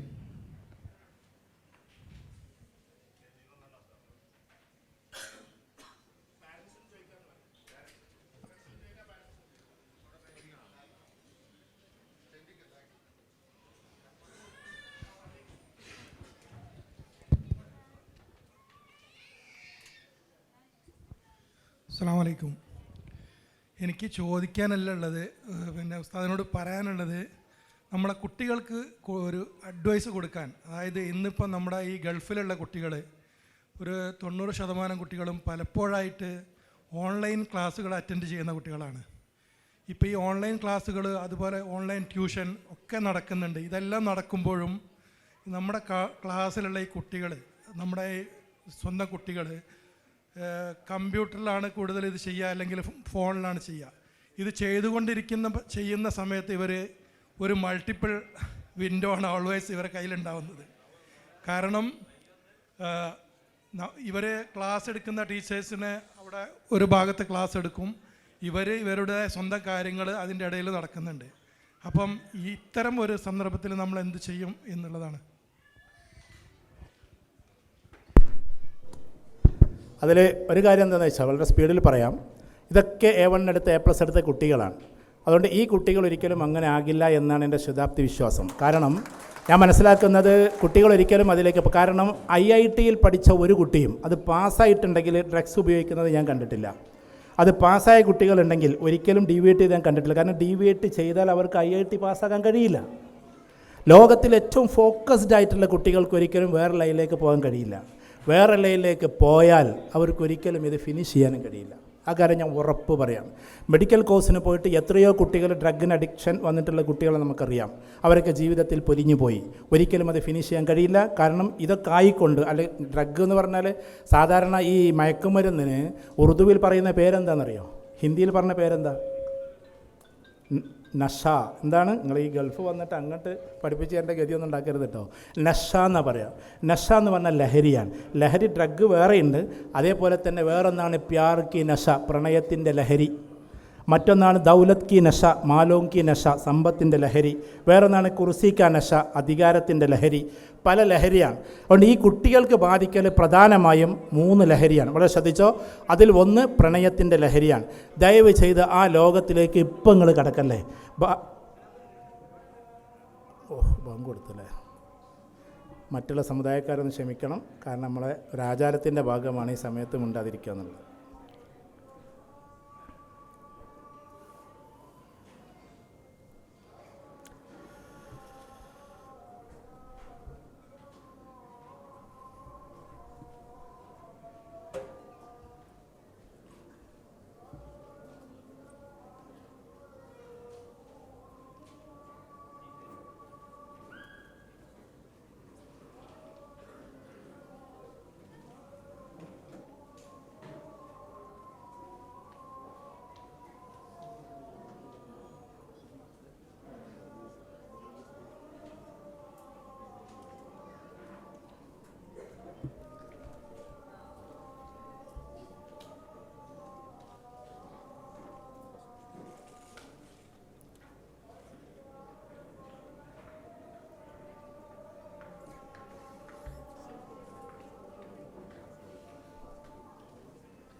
മൂന്നെണ്ണം ഉണ്ടാവുക. ഞാൻ പറഞ്ഞല്ലോ, ഒന്ന് ഈ പറയുന്ന ഒന്നാണ്. മറ്റൊന്ന് ഇപ്പോഴത്തെ, ഞാൻ അങ്ങനെ പറയല്ല, എന്നാലും ക്യാമ്പസിലൊരു സർവേ പ്രകാരം ഏകദേശം ഒരു 20 to 40% കുട്ടികളും മെല്ലെ ലിക്വറിലേക്കും ആൽക്കഹോൾ മറ്റുള്ള അതേപോലെ തന്നെ ഡ്രഗ്സിലേക്കൊക്കെ പോകുന്നു എന്നതാണ് ആഗോളതലത്തിലെ പഠനം. പ്രത്യേകിച്ച് നമ്മുടെ UAE എല്ലായിടത്തും ഇതൊക്കെ അവൈലബിൾ ആണ് എന്നതാണ് എൻ്റെ ഒരു പഠനം. ഏതായിരുന്നാലും ശരി, ആ ഒരു ലോകത്തിലേക്ക് പോകലാണ് പിന്നെ കുട്ടികൾ ചെയ്യുന്ന ഒന്ന്. അതിലേക്ക് പോയാൽ നിങ്ങൾക്ക് കോഴ്സ് ഫിനിഷ് ചെയ്യാൻ കഴിയില്ല. പിന്നെ ഒന്ന് നിയോ ലിബറലിസമാണ്. നിയോ ലിബറലിസം എന്ന് പറഞ്ഞാൽ നമ്മുടെ വാല്യൂസും എത്തിക്സും കാര്യങ്ങളൊക്കെ ഒഴിവാക്കിക്കൊണ്ട് വേറെ ഏതൊക്കെയോ ലോകത്തിലേക്ക് കടന്നുപോയി അങ്ങനെ ബെസ്റ്റീസിനെ തിരഞ്ഞെടുത്ത്, ബെസ്റ്റീസ് എന്ന് പറഞ്ഞപ്പോൾ എവിടെ വരെ എത്തിയെന്ന് വെച്ചാൽ പറയുന്നതിൽ നിങ്ങൾക്ക് ഒന്നും തോന്നരുത്, കേരളത്തിൽ വരെ സംഭവിച്ചു കഴിഞ്ഞു. എന്ന് വെച്ചാൽ 5 ഭാര്യമാരും 5 ഭർത്താക്കന്മാരും കൂടി യാത്ര പോകുന്നു, എന്നിട്ട് എക്സ്ചേഞ്ച് ചെയ്യുന്നു എന്നുള്ള അവസ്ഥ എറണാകുളത്ത് വരെ ഉണ്ടായി, ഈ അടുത്തിടെ ഉണ്ടായി. ഇതൊക്കെ എന്താണ് കഥ എന്ന് നമുക്കറിയില്ല. ഈ പറയുന്ന നിയോ ലിബറലിസ്റ്റുകൾ കൊണ്ടുപോകുന്നത് അങ്ങോട്ടാണ്. എന്ന് വെച്ചാൽ ആകെ അഴകുഴമ്പൻ ജീവിതത്തിലേക്കാണ്. ഇപ്പം മിനിയാന്ന് തായ്ലൻഡിൽ 2 മലയാളികളെ പിടിച്ചു. ഇവിടുന്ന് അങ്ങോട്ട് ജോലിക്ക് പോയതാണ്. ആ കുട്ടി ഒന്ന് റിലീസായി. ആ കുട്ടി പറഞ്ഞ വീഡിയോ നിങ്ങൾ കണ്ടോയെന്ന് എനിക്ക് അറിഞ്ഞുകൂടാ. തായ്ലൻഡിൽ വലിയ ഒരു സ്ഥലം, ആ സ്ഥലത്തേക്ക് മൊബൈൽ കൊണ്ടുപോകാൻ പാടില്ല, വേറെള്ളത് കൊണ്ടുപോകാൻ പാടില്ല, ഒന്നുമില്ല. സ്കാമാണ് മൊത്തത്തിൽ, ലഹരിയാണ്, സെക്സ് റാക്കറ്റുകളാണ്, ഇതേപോലെ തന്നെ ഇതാണ് സ്കാമിൻ്റെ കംപ്ലീറ്റ് കാര്യങ്ങളാണ്. ഇതിന് വേണ്ടിയിട്ട് അവർ ആദ്യം കൊണ്ടുവന്ന സാധനം നിയോ ലിബറലിസമാണ്. ആകെ അഴുകുഴമ്പൻ ജീവിതമുണ്ടാക്കി, അങ്ങനെ സെക്സ് ടൂറിസം ഉണ്ടാക്കി, അവസാനം ആ രാജ്യത്തിന് വേറെ ലോകത്തേക്ക് കൊണ്ടുപോയി, അവസാനം സ്കാമിലൂടെ ഡെയിലി കോടികൾ ഉണ്ടാക്കി കൊടുക്കുന്ന ഭീകരന്മാരുടെ ലോകം തീർക്കുന്നത് പോലെ ഇതിൻ്റെ പിന്നിലൊക്കെ ചില ചാലക ശക്തികൾ ഉണ്ടെന്ന് മനസ്സിലാക്കിയിട്ട് വേണം നമ്മളതിലേക്ക് പോകാൻ. അതുകൊണ്ട് വാല്യൂസോട് മാത്രമേ നിൽക്കാവൂ. എൻ്റെ പ്രിയപ്പെട്ട ചോദിച്ച രക്ഷിതാവിനോട് ഒറ്റ കാര്യം നമ്മൾ ചെയ്യേണ്ടത് ഇത്രയേ ഉള്ളൂ. ആദ്യം നിങ്ങളൊരു ഗോൾ സെറ്റ് ചെയ്ത് കൊടുക്കുക, എന്നിട്ട് വെൽ പ്ലാനിങ് നടത്തുക, അതിനൊരു ചെറിയ സ്റ്റെപ്പ് ഉണ്ടാക്കുക. ബിൽ ഗേറ്റ്സ് ഇന്ത്യയിൽ വന്നപ്പോൾ അദ്ദേഹത്തോട് വിജയിക്കാനുള്ള ചോദ്യങ്ങൾ ചോദിച്ചപ്പോൾ IMലെ കുട്ടികൾ ചോദിച്ചപ്പോൾ IMലെ കുട്ടികളോട് അദ്ദേഹം പറഞ്ഞത് 3 വാക്കാണ്. എന്ത്? ആകെ ഒന്നേ ഉള്ളൂ. Big think, small steps, rapid action. Big think, small steps, rapid action. വലിയ ചിന്തയുണ്ടാവുക, അതേപോലെ തന്നെ ചെറിയ സ്റ്റെപ്പുകൾ വെക്കുക, അതോടൊപ്പം റാപ്പിഡ് ആക്ഷൻ. ഈ ചെറിയ സ്റ്റെപ്പിൽ നിന്ന് അതിലേക്ക് റാപ്പിഡായിട്ടുള്ള ആക്ഷൻസ് ഉണ്ടാവുക. അതൊരു കുട്ടിക്ക് നിങ്ങൾ ഫ്രെയിം ചെയ്ത് കൊടുത്താൽ എന്തായാലും കുട്ടികൾ നല്ല വഴിക്കേ ഉണ്ടാകും. പാരൻറ്റിങ് 2 രീതിയിലുണ്ട്. ഒന്ന് ബൈ കൺട്രോൾ ഉണ്ട്, മറ്റൊന്ന് ബൈ എന്തുണ്ട് നമ്മുടെ നന്നായിട്ട് നമ്മൾ തന്നെ കുട്ടികളെ ഇൻസ്പയർ ചെയ്യിക്കുന്നതുണ്ട്. ബൈ ഇൻസ്പിരേഷനാണ് സത്യത്തിൽ പാരൻറ്റിങ്, ബൈ കൺട്രോളിങ് അല്ല. നമ്മൾ കുട്ടികളെ കൺട്രോൾ ചെയ്യേണ്ട, ഇൻസ്പയർ ചെയ്തുകൊണ്ടേയിരിക്കുക. ആ ഒരു പാരൻറ്റിങ് ചാനലിലേക്ക് നമ്മൾ എത്തിക്കഴിഞ്ഞാൽ കാര്യം വളരെ എളുപ്പമാണ്. നമ്മുടെ കുട്ടികൾ ആരും മോശത്തരത്തിലേക്ക് പോകില്ല. ആരെങ്കിലും അങ്ങനെ ജുവലായിട്ട് ഉപയോഗിക്കുന്നുണ്ടെങ്കിൽ ഇന്നത്തെ ദിവസം അവസാനിപ്പിച്ചേക്കുക, ഫോക്കസ് ചെയ്യുക. ഈ കുട്ടിയുടെ പ്രത്യേകത അറിയോ? ഇവർക്ക് കളവറിയില്ല എന്നതാണ്. ഈ തലമുറയിൽ എൻ്റെ ഒരു കുട്ടിയുണ്ട്, അവൾ പഠിക്കുന്നത് ഇപ്പോൾ അലിഗഡിലെ PhD ആണ്. അവളുടെ ടോപ്പിക്ക് തന്നെ ഇതാണ്, ന്യൂജൻ കുട്ടികളുടെ പ്രത്യേകതകൾ എന്നതാണ്. അതിലേറ്റവും വലിയ പ്രത്യേകത ഇവർക്കാർക്കും തെഫ്റ്റ് മെൻറ്റാലിറ്റി ഇല്ല, കക്കാനറിയില്ല എന്നുള്ളതാണ്. രണ്ടാമത്തേത്, ഇവർക്കാർക്കും ഒരിക്കലും 1 സെൻറ്റ് സ്ഥലം പോലും വേണ്ട, വീട് തന്നെ വേണമെന്ന അഭിപ്രായമില്ല അവർക്ക്. പിന്നെ പഴയ പോലെ 1 സെൻറ്റ് സ്ഥലത്തിന് വേണ്ടി വക്കാണ മടിക്കൂല. ഇവർ നല്ല മക്കളാണ്. ആ ധാരണയിൽ നമ്മൾ മുന്നോട്ട് കൊണ്ടുപോവുക. ആ ധാരണ കുട്ടികളെ നിങ്ങൾ തിരുത്താതിരിക്കുക. ഇനി ആരെങ്കിലും ചോദിക്കുന്നുണ്ടോ? ക്വസ്റ്റ്യൻ പരമാവധി ചുരുക്കി കൺസോൾഡേറ്റ് ചെയ്ത് ചോദിക്കാൻ പ്രത്യേകം ശ്രദ്ധിക്കണം. ഇവിടെ IIMനെ കുറിച്ച് പറഞ്ഞു. ഇപ്പോൾ കാറ്റ് എക്സാം എഴുതിയിട്ടാണ് സ്വാഭാവികമായിട്ടും അതിലേക്ക് പോകേണ്ടത്. അത് ഡിഗ്രി കഴിഞ്ഞ കുട്ടികളായിരിക്കുമല്ലോ കാറ്റ് എഴുതുക. അപ്പോൾ +2 കഴിഞ്ഞ കുട്ടികളെ സംബന്ധിച്ചിടത്തോളം ഇപ്പോൾ IPMAT എക്സാം എഴുതിയിട്ട് കയറാൻ പറ്റുന്നൊരവസ്ഥ ഉണ്ടെന്ന് പറഞ്ഞു. അതിലിപ്പോൾ ഇൻ്റഗ്രേറ്റഡ് MBA അതിനെക്കുറിച്ചിട്ട് എന്താണ് അതിൻ്റെ സാധ്യതകളും അതിൻ്റെ വശങ്ങളും, അതേത് യൂണിവേഴ്സിറ്റിയാണ് ഏറ്റവും നല്ലത് എന്നുള്ളത്? അതായത് പിന്നെ IIMൻ്റെ +2 ലെവലിൽ എൻട്രൻസ് വേറെയാണ്. +2 കഴിഞ്ഞവർക്ക് നേരിട്ട് IIMലേക്ക് ചേരാം. ഓക്കെ, അതിൻ്റെ എൻട്രൻസ് ഉണ്ട്. കാറ്റ് എന്ന് പറഞ്ഞാൽ അവിടുത്തെ മെയിൻ എൻട്രൻസ് ആണ്, ഡിഗ്രി കഴിഞ്ഞവർക്കുള്ളതാണ്. ഇപ്പോൾ നമ്മൾ ചെയ്യേണ്ടത് എന്താണെന്ന് വെച്ചാൽ +2 കഴിഞ്ഞവർക്ക് അങ്ങനെയാണെങ്കിൽ എന്ത് ചെയ്യുക, ആ എൻട്രൻസ് എഴുതുക. IIMൻ്റെ തന്നെ ആ എൻട്രൻസ് എഴുതിയിട്ട് നേരെ ചേരാവുന്നതാണ്. ഈ ഇൻ്റഗ്രേറ്റഡ് എന്ന് പറഞ്ഞ ഡിഗ്രി + PG ഒന്നിച്ച് ചെയ്യുന്നതിൻ്റെ പേരാണ് ഇൻ്റഗ്രേഷൻ. നമുക്കറിയാമല്ലോ, അത് ഏറ്റവും കൂടുതലായി നടക്കുന്നത് US UK യൂണിവേഴ്സിറ്റികളിലാണ്. അതിനെ ഡ്യൂപ്ലിക്കേറ്റ് ചെയ്തിട്ടാണ് ഇപ്പോൾ നമ്മുടെ നാട്ടിലേക്കും ഇതേപോലെ എന്താക്കിയിട്ടുള്ളത് വന്നിട്ടുള്ളത്. അതുകൊണ്ട് അത് ചെയ്താലും ഏറ്റവും ടോപ്പാണ്. പക്ഷേ ദയവ് ചെയ്തിട്ട് അവാർഡിംഗ് ബോഡീസിൻ്റെ കോഴ്സ് ചെയ്തിട്ട് ഫൈനൽ അവിടെ പോകുന്നൊരവസ്ഥ ഉണ്ടാകരുത്. എന്താണ്, അവാർഡിംഗ് ബോഡീസ് ഉണ്ട് അവിടുത്തെ, അവർ ക്രെഡിറ്റ് കൊടുക്കും, ക്രെഡിറ്റ് കൊടുത്തിട്ട് ക്യാമ്പസിലേക്ക് പോകും. അങ്ങനെ പോകുമ്പോൾ ഡയറക്റ്റ് ക്യാമ്പസിൻ്റെ ആ ഒരു ഇത് കിട്ടില്ല നമുക്ക്. എല്ലാ യൂണിവേഴ്സിറ്റിയിലും എത്താനും കഴിയില്ല നമുക്ക്. ഉദാഹരണം പറഞ്ഞാൽ നമ്മുടെ നാട്ടിൽ അതേപോലെ യൂണിവേഴ്സിറ്റികൾ ഇവിടെയൊക്കെ ദുബായിലൊക്കെ ഉണ്ടാവും. പിന്നെ ABE, ഉദാഹരണത്തിന് അസോസിയേഷൻ ഓഫ് ബിസിനസ് എക്സിക്യൂട്ടീവ്, അല്ലെങ്കിൽ മറ്റുള്ളവരുടെയൊക്കെ കോഴ്സുകൾ കഴിഞ്ഞിട്ട് നമ്മൾ 2 വർഷം ഇവിടെ പഠിപ്പിച്ച് അവർക്ക് ഒരിക്കലും യൂണിവേഴ്സിറ്റി കോഴ്സ് അല്ലാതെ അത് പകരം ക്രെഡിറ്റ് കൊടുക്കും. എന്നിട്ട് ഫൈനൽ ഇയറിന് യു കെയിലേക്ക് പോകാൻ പറയും. യു കെയിലെത്തുന്ന സമയത്ത് 1 വർഷമേ അവർക്ക് കിട്ടുള്ളൂ. അങ്ങനെ കിട്ടിയിട്ട് വലിയ കാര്യമില്ല. തന്നെയല്ല ഇഷ്ടംപോലെ യൂണിവേഴ്സിറ്റി സെലക്ട് ചെയ്യാനും കഴിയില്ല. അതുകൊണ്ട് നമ്മളെ സംബന്ധിച്ചിടത്തോളം ഫസ്റ്റ് മുതലേ അതിലേക്ക് എത്തുക എന്നത് ഏറ്റവും പ്രധാനപ്പെട്ടതാണ്. ഞാൻ പ്രത്യേകം ഒന്നിൻ്റെ ഏജൻസി അല്ലാത്തതുകൊണ്ട് എനിക്കങ്ങനെ കോളേജൊന്നും ഇല്ലാത്തതുകൊണ്ട് ഞാൻ തുറന്നു പറയുന്നു. അങ്ങനെ ഏജൻസി ഉള്ള ആൾക്കാർ ചിലപ്പോൾ അതൊക്കെ ഒന്ന് ചുരുക്കിയിട്ട് പറഞ്ഞേക്കാം. എനിക്ക് തുറന്നു പറയാനേ അറിയുള്ളൂ. അതുകൊണ്ട് എൻ്റെ മകൻ ഇപ്പോൾ പഠിക്കുന്നത്, ഞാൻ യു കെയിലാണ് പഠിക്കുന്നത്, നല്ലൊരു പബ്ലിക് യൂണിവേഴ്സിറ്റിയിലാണ്. അവനിപ്പോൾ അത് ഏകദേശം ഡിഗ്രി ഫിനിഷ് ആവാറായി. ഏകദേശം നല്ല യൂണിവേഴ്സിറ്റിയിൽ അവനെ കിട്ടി. ഞാൻ അവന് കൊടുത്തിട്ടുള്ളൊരു ചാലഞ്ച്, അവൻ പറഞ്ഞു ഉപ്പ എനിക്ക് കഴിയില്ല, വെറുതെ എന്നോട് പറയരുതെന്നൊക്കെ തമാശ പറഞ്ഞെങ്കിലും നീ ഒന്ന് നോക്കുമെന്ന് പറഞ്ഞിട്ടുണ്ട്.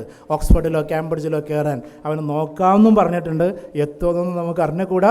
നിങ്ങളോട് പറഞ്ഞതുപോലെ നമ്മളോട് പറഞ്ഞിട്ടുണ്ട്. അതുകൊണ്ട് നമ്മുടെ കുട്ടികളെ നല്ല ക്യാമ്പസിൽ ഒരിക്കലും ഈ കോഴ്സുകൾ ചെയ്യിക്കാതെ ഇൻ്റഗ്രേറ്റഡ് ആയാലും വേണ്ടില്ല, ഏതായാലും വേണ്ട. IIM കുറിച്ചിട്ട് പിന്നെ നമുക്ക് തർക്കമേ ഇല്ല. ഇൻ്റഗ്രേഷൻ നടത്തുമ്പോൾ അതിന് തക്കതായ പബ്ലിക് യൂണിവേഴ്സിറ്റിയിലാണോ എന്ന് നമ്മൾ നോക്കണം. IIM +2 കഴിഞ്ഞ് എത്തൽ ഏറ്റവും ടോപ്പാണ്. ആരെങ്കിലും നമ്മൾ അവസാനിപ്പിക്കുകയാണ്.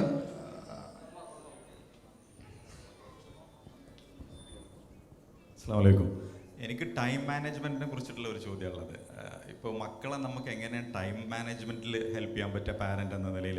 ആ 24 മണിക്കൂറുള്ളൂ. അതിൽ അവർക്ക് ഹോംവർക്ക് ഉണ്ട്, പിന്നെ കോച്ചിങ്ങിന് പോകണം. അത് മാത്രമല്ല ഒരു ഒരുപാട് പ്രഷർ കൊടുക്കുന്നത് മാത്രമല്ലല്ലോ, നമുക്ക് അവർക്കും അവരുടേതായ എൻ്റർടൈൻമെൻറ്റിനും കുറച്ച് സമയം അലോട്ട് ചെയ്യുക. എങ്ങനെയാണ് നമ്മളത് പാരൻ്റ് ഹെൽപ്പ് ചെയ്യുക? അതൊരു വലിയൊരു ചോദ്യമാണ്. പെട്ടെന്ന് ഉത്തരം പറയാം. ലോകത്തിലെവിടെയും ഹോംവർക്ക് എന്ന് പറഞ്ഞൊരു സാധനമില്ല. നമ്മളുണ്ടാക്കിയൊരു സാധനമാണത്. ഞാൻ ഒരുപാട് രാജ്യത്ത് പോയി. ആ രാജ്യങ്ങളിലൊന്നും ഈ സാധനമേ ഇല്ല. നമ്മൾ ടീച്ചേഴ്സിന് അതിനെപ്പറ്റി അറിയാത്തതുകൊണ്ടാണ്. വീട്ടിൽ വന്ന പാരൻസിൻ്റെ കൂടെ കഴിയേണ്ട സമയം, അല്ലാതെ അപ്പോഴും പഠിക്കലല്ല. എങ്ങനെയാണ് ഈ ഹോംവർക്ക് വന്നതെന്നുള്ളത് വല്ലാത്തൊരു വിഷയമാണ്. ലോകത്തിലെ ഏറ്റവും ടോപ്പ് കൺട്രീസിലൊന്നും ഹോംവർക്കേ ഇല്ല. ഹോംവർക്ക് കൊടുത്താൽ അറസ്റ്റാണ്. അതുകൊണ്ട് അതൊക്കെ നമ്മുടെ നാട്ടിൽ വരുമെന്ന് നമ്മൾ വിചാരിക്കുന്നു. ഏതായിരുന്നാലും ഇപ്പോൾ വന്നതിനെക്കുറിച്ച് പറയാം. ടൈം മാനേജ്മെൻറ്റിനെ കുറിച്ച് വളരെ ഒരു ടീച്ചർ ഒരു ക്ലാസ് റൂമിൽ ഒരു ടെന്നീസ് ബോൾ 4 എണ്ണം ഒരു നല്ലൊരു ഇതിലിട്ടു, ഒരു പളുങ്കിലിട്ട് കൊടുത്തിട്ട് എന്നിട്ട് ചോദിച്ചു, ഈസ് ദെയർ ഇൻ സ്പേസ്, ഇനി എവിടെ സ്ഥലം ഉണ്ടോയെന്ന് ചോദിച്ചു. ആ സമയത്ത് കുട്ടികൾ പറഞ്ഞു ഇല്ല, സ്ഥലം ഇല്ലെന്ന് പറഞ്ഞു. പക്ഷേ അതിലേക്ക് കുറച്ച് ചരൽ വാറിയിട്ടു. എന്നിട്ട് ചോദിച്ചു ഇനി സ്ഥലം ഉണ്ടോയെന്ന് ചോദിച്ചു. അപ്പോഴും കുട്ടികൾ പറഞ്ഞു നോ എന്ന് പറഞ്ഞു. ഉടനെ തന്നെ കുറച്ച് മണൽ വാരിയിട്ടു. മണൽ അതിൻ്റെ ഉള്ളിലേക്കൊക്കെ പോയി. എന്നിട്ട് ചോദിച്ചു പിന്നെയും എന്ത്, ഇനി സ്ഥലം ഉണ്ടോയെന്ന് ചോദിച്ചു. നോ എന്ന് പറഞ്ഞു. ആ സമയത്ത് വീണ്ടും വെള്ളം ഒഴിച്ചു. വെള്ളം ഇതിൻ്റെ ഉള്ളിലേക്ക് ഇങ്ങനെ പോയി നിറഞ്ഞു. ഇതുപോലെയാണ് സമയം.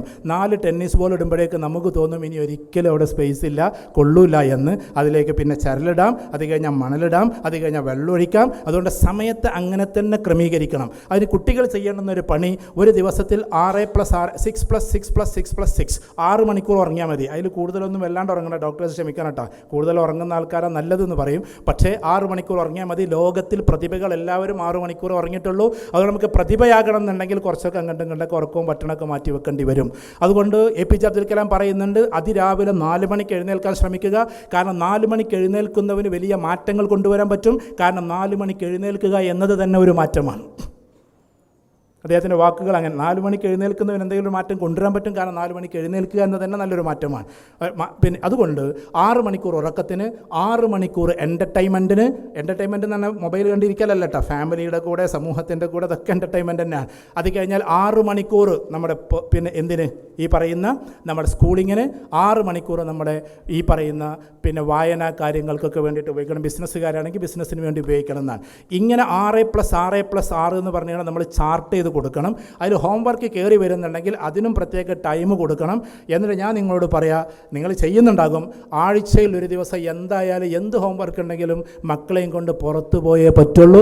പ്രത്യേകിച്ച് ഗൾഫിൽ അവർ ഔട്ടിങ്ങിന് കൊണ്ടുപോകണം. ആഴ്ചയിൽ ഒരു ദിവസം എന്നത് ഞാൻ നിങ്ങളോട് പറയാണ്. അത് നമുക്ക് അന്നും ജോലിയുണ്ട് അന്ന് ഇതെന്ന് പറയാൻ പാടില്ല.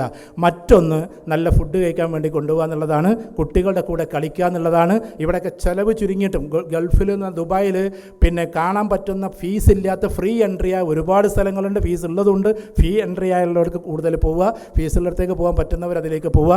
എൻ്റർടൈൻമെൻറ്റ് എന്ന് പറയുന്നതിന് കൂടുതൽ സമയം കൊടുക്കണം. അതിൽ വാപ്പയും അച്ഛനും മകളും എല്ലാം കൂടി നല്ല രസകരമായിട്ടുള്ള കൂട്ടുകെട്ടുകൾ ഉണ്ടാകണം. ഇതിനെല്ലാം കൃത്യമായിട്ട് നമ്മൾ ചാർട്ട് ചെയ്ത് പോകണം. എൻ്റെ ബിസിനസ്സുകാരോടും ജോലിക്കാരോടും പറയാനുള്ളത്, നമ്മുടെ ജോലിയെയും ബിസിനസ്സിനെയും ഇതേപോലെ തന്നെ ചാർട്ട് ചെയ്ത് നമ്മുടെ മക്കളുടെ കൂട്ടത്തിൽ എന്നുള്ളത് ഇതേപോലെ തന്നെ മറ്റുള്ളതിൻ്റെ കൂട്ടത്തിൽ. ഞാൻ ഒരിക്കലും UK ഒരു പ്രൊഫസറിനെ വിളിച്ചപ്പോൾ അവിടുത്തെ സമയം 7 മണി നോക്കി വിളി തുടങ്ങിയതാണ്. നോക്കിയാൽ സമയം നമുക്ക് വലിയ പ്രയാസം. അവിടുത്തെ 7 മണിക്ക് വിളിച്ചു, എന്നിട്ട് 9 മണി വരെ വിളിച്ചു. 9 മണിക്ക് ആൻറ്റി ഈംസ് ഫോൺ എടുത്തു, എന്നിട്ട് എന്നോട് പറഞ്ഞു, sorry mister Sulaiman, it's my business mobile, it will start only 9 o'clock, don't disturb before that. Sorry mister Sulaiman, ഇതെൻ്റെ ബിസിനസ് മൊബൈലാണ്, ഇത് സ്റ്റാർട്ട് ചെയ്യുന്നത് 9 മണിക്കാണ്, അതുവരേക്കും ഞാൻ എൻ്റെ ഫാമിലിയുടെ കൂടെയാണ്, അതിന് മുമ്പ് എന്നെ എന്താക്കരുത്, ഡിസ്റ്റർബ് ചെയ്യരുത്. അവിടെ യൂറോപ്പിലൊക്കെ ഈ മൊബൈൽ എന്ന് പറഞ്ഞ സാധനം ഫാമിലിക്ക് വേറൊരു മൊബൈലാണ്, ബിസിനസ്സിന് വേറൊരു മൊബൈലാണ്. ബിസിനസ് എന്ന് ഇറങ്ങുന്ന സമയത്ത് അത് അവിടെ വെച്ച് പോരലാണ്, അല്ലാതെ വീട്ടിലേക്ക് കയറുമ്പോഴും ആധാരക്കെട്ടിൻ്റെ കഥ പറഞ്ഞുകൊണ്ട് കയറലല്ല. അവിടെ നമ്മൾ ഓരോരുത്തരും ചെയ്യേണ്ടത് ബിസിനസ്സിൻ്റെയും ജോലിയുടെയും പ്രഷർ വീട്ടിലേക്ക് കൊണ്ടുവരാതിരിക്കുക, അതേപോലെ തന്നെ തിരിച്ചങ്ങോട്ടും കൊണ്ടുപോകാതിരിക്കുക. മക്കളോടൊപ്പം സമയം ചെലവഴിക്കാൻ നമ്മുടെ ചാർട്ടിൽ ഒരു പ്രത്യേക ഇടമുണ്ടാവുക. എൻ്റെ പ്രിയപ്പെട്ട കുട്ടികൾക്കും വിത്ത് മൈ പാരൻറ്റ് എന്ന് പറഞ്ഞിട്ട് അങ്ങനെ ഒരു സമയമുണ്ടാവുക. ഫാമിലിയുടെ അവസ്ഥ പറഞ്ഞതുപോലെ ma'am, my father and mother, I love you എന്ന അവസ്ഥയിൽ നിങ്ങൾ ചാർട്ട്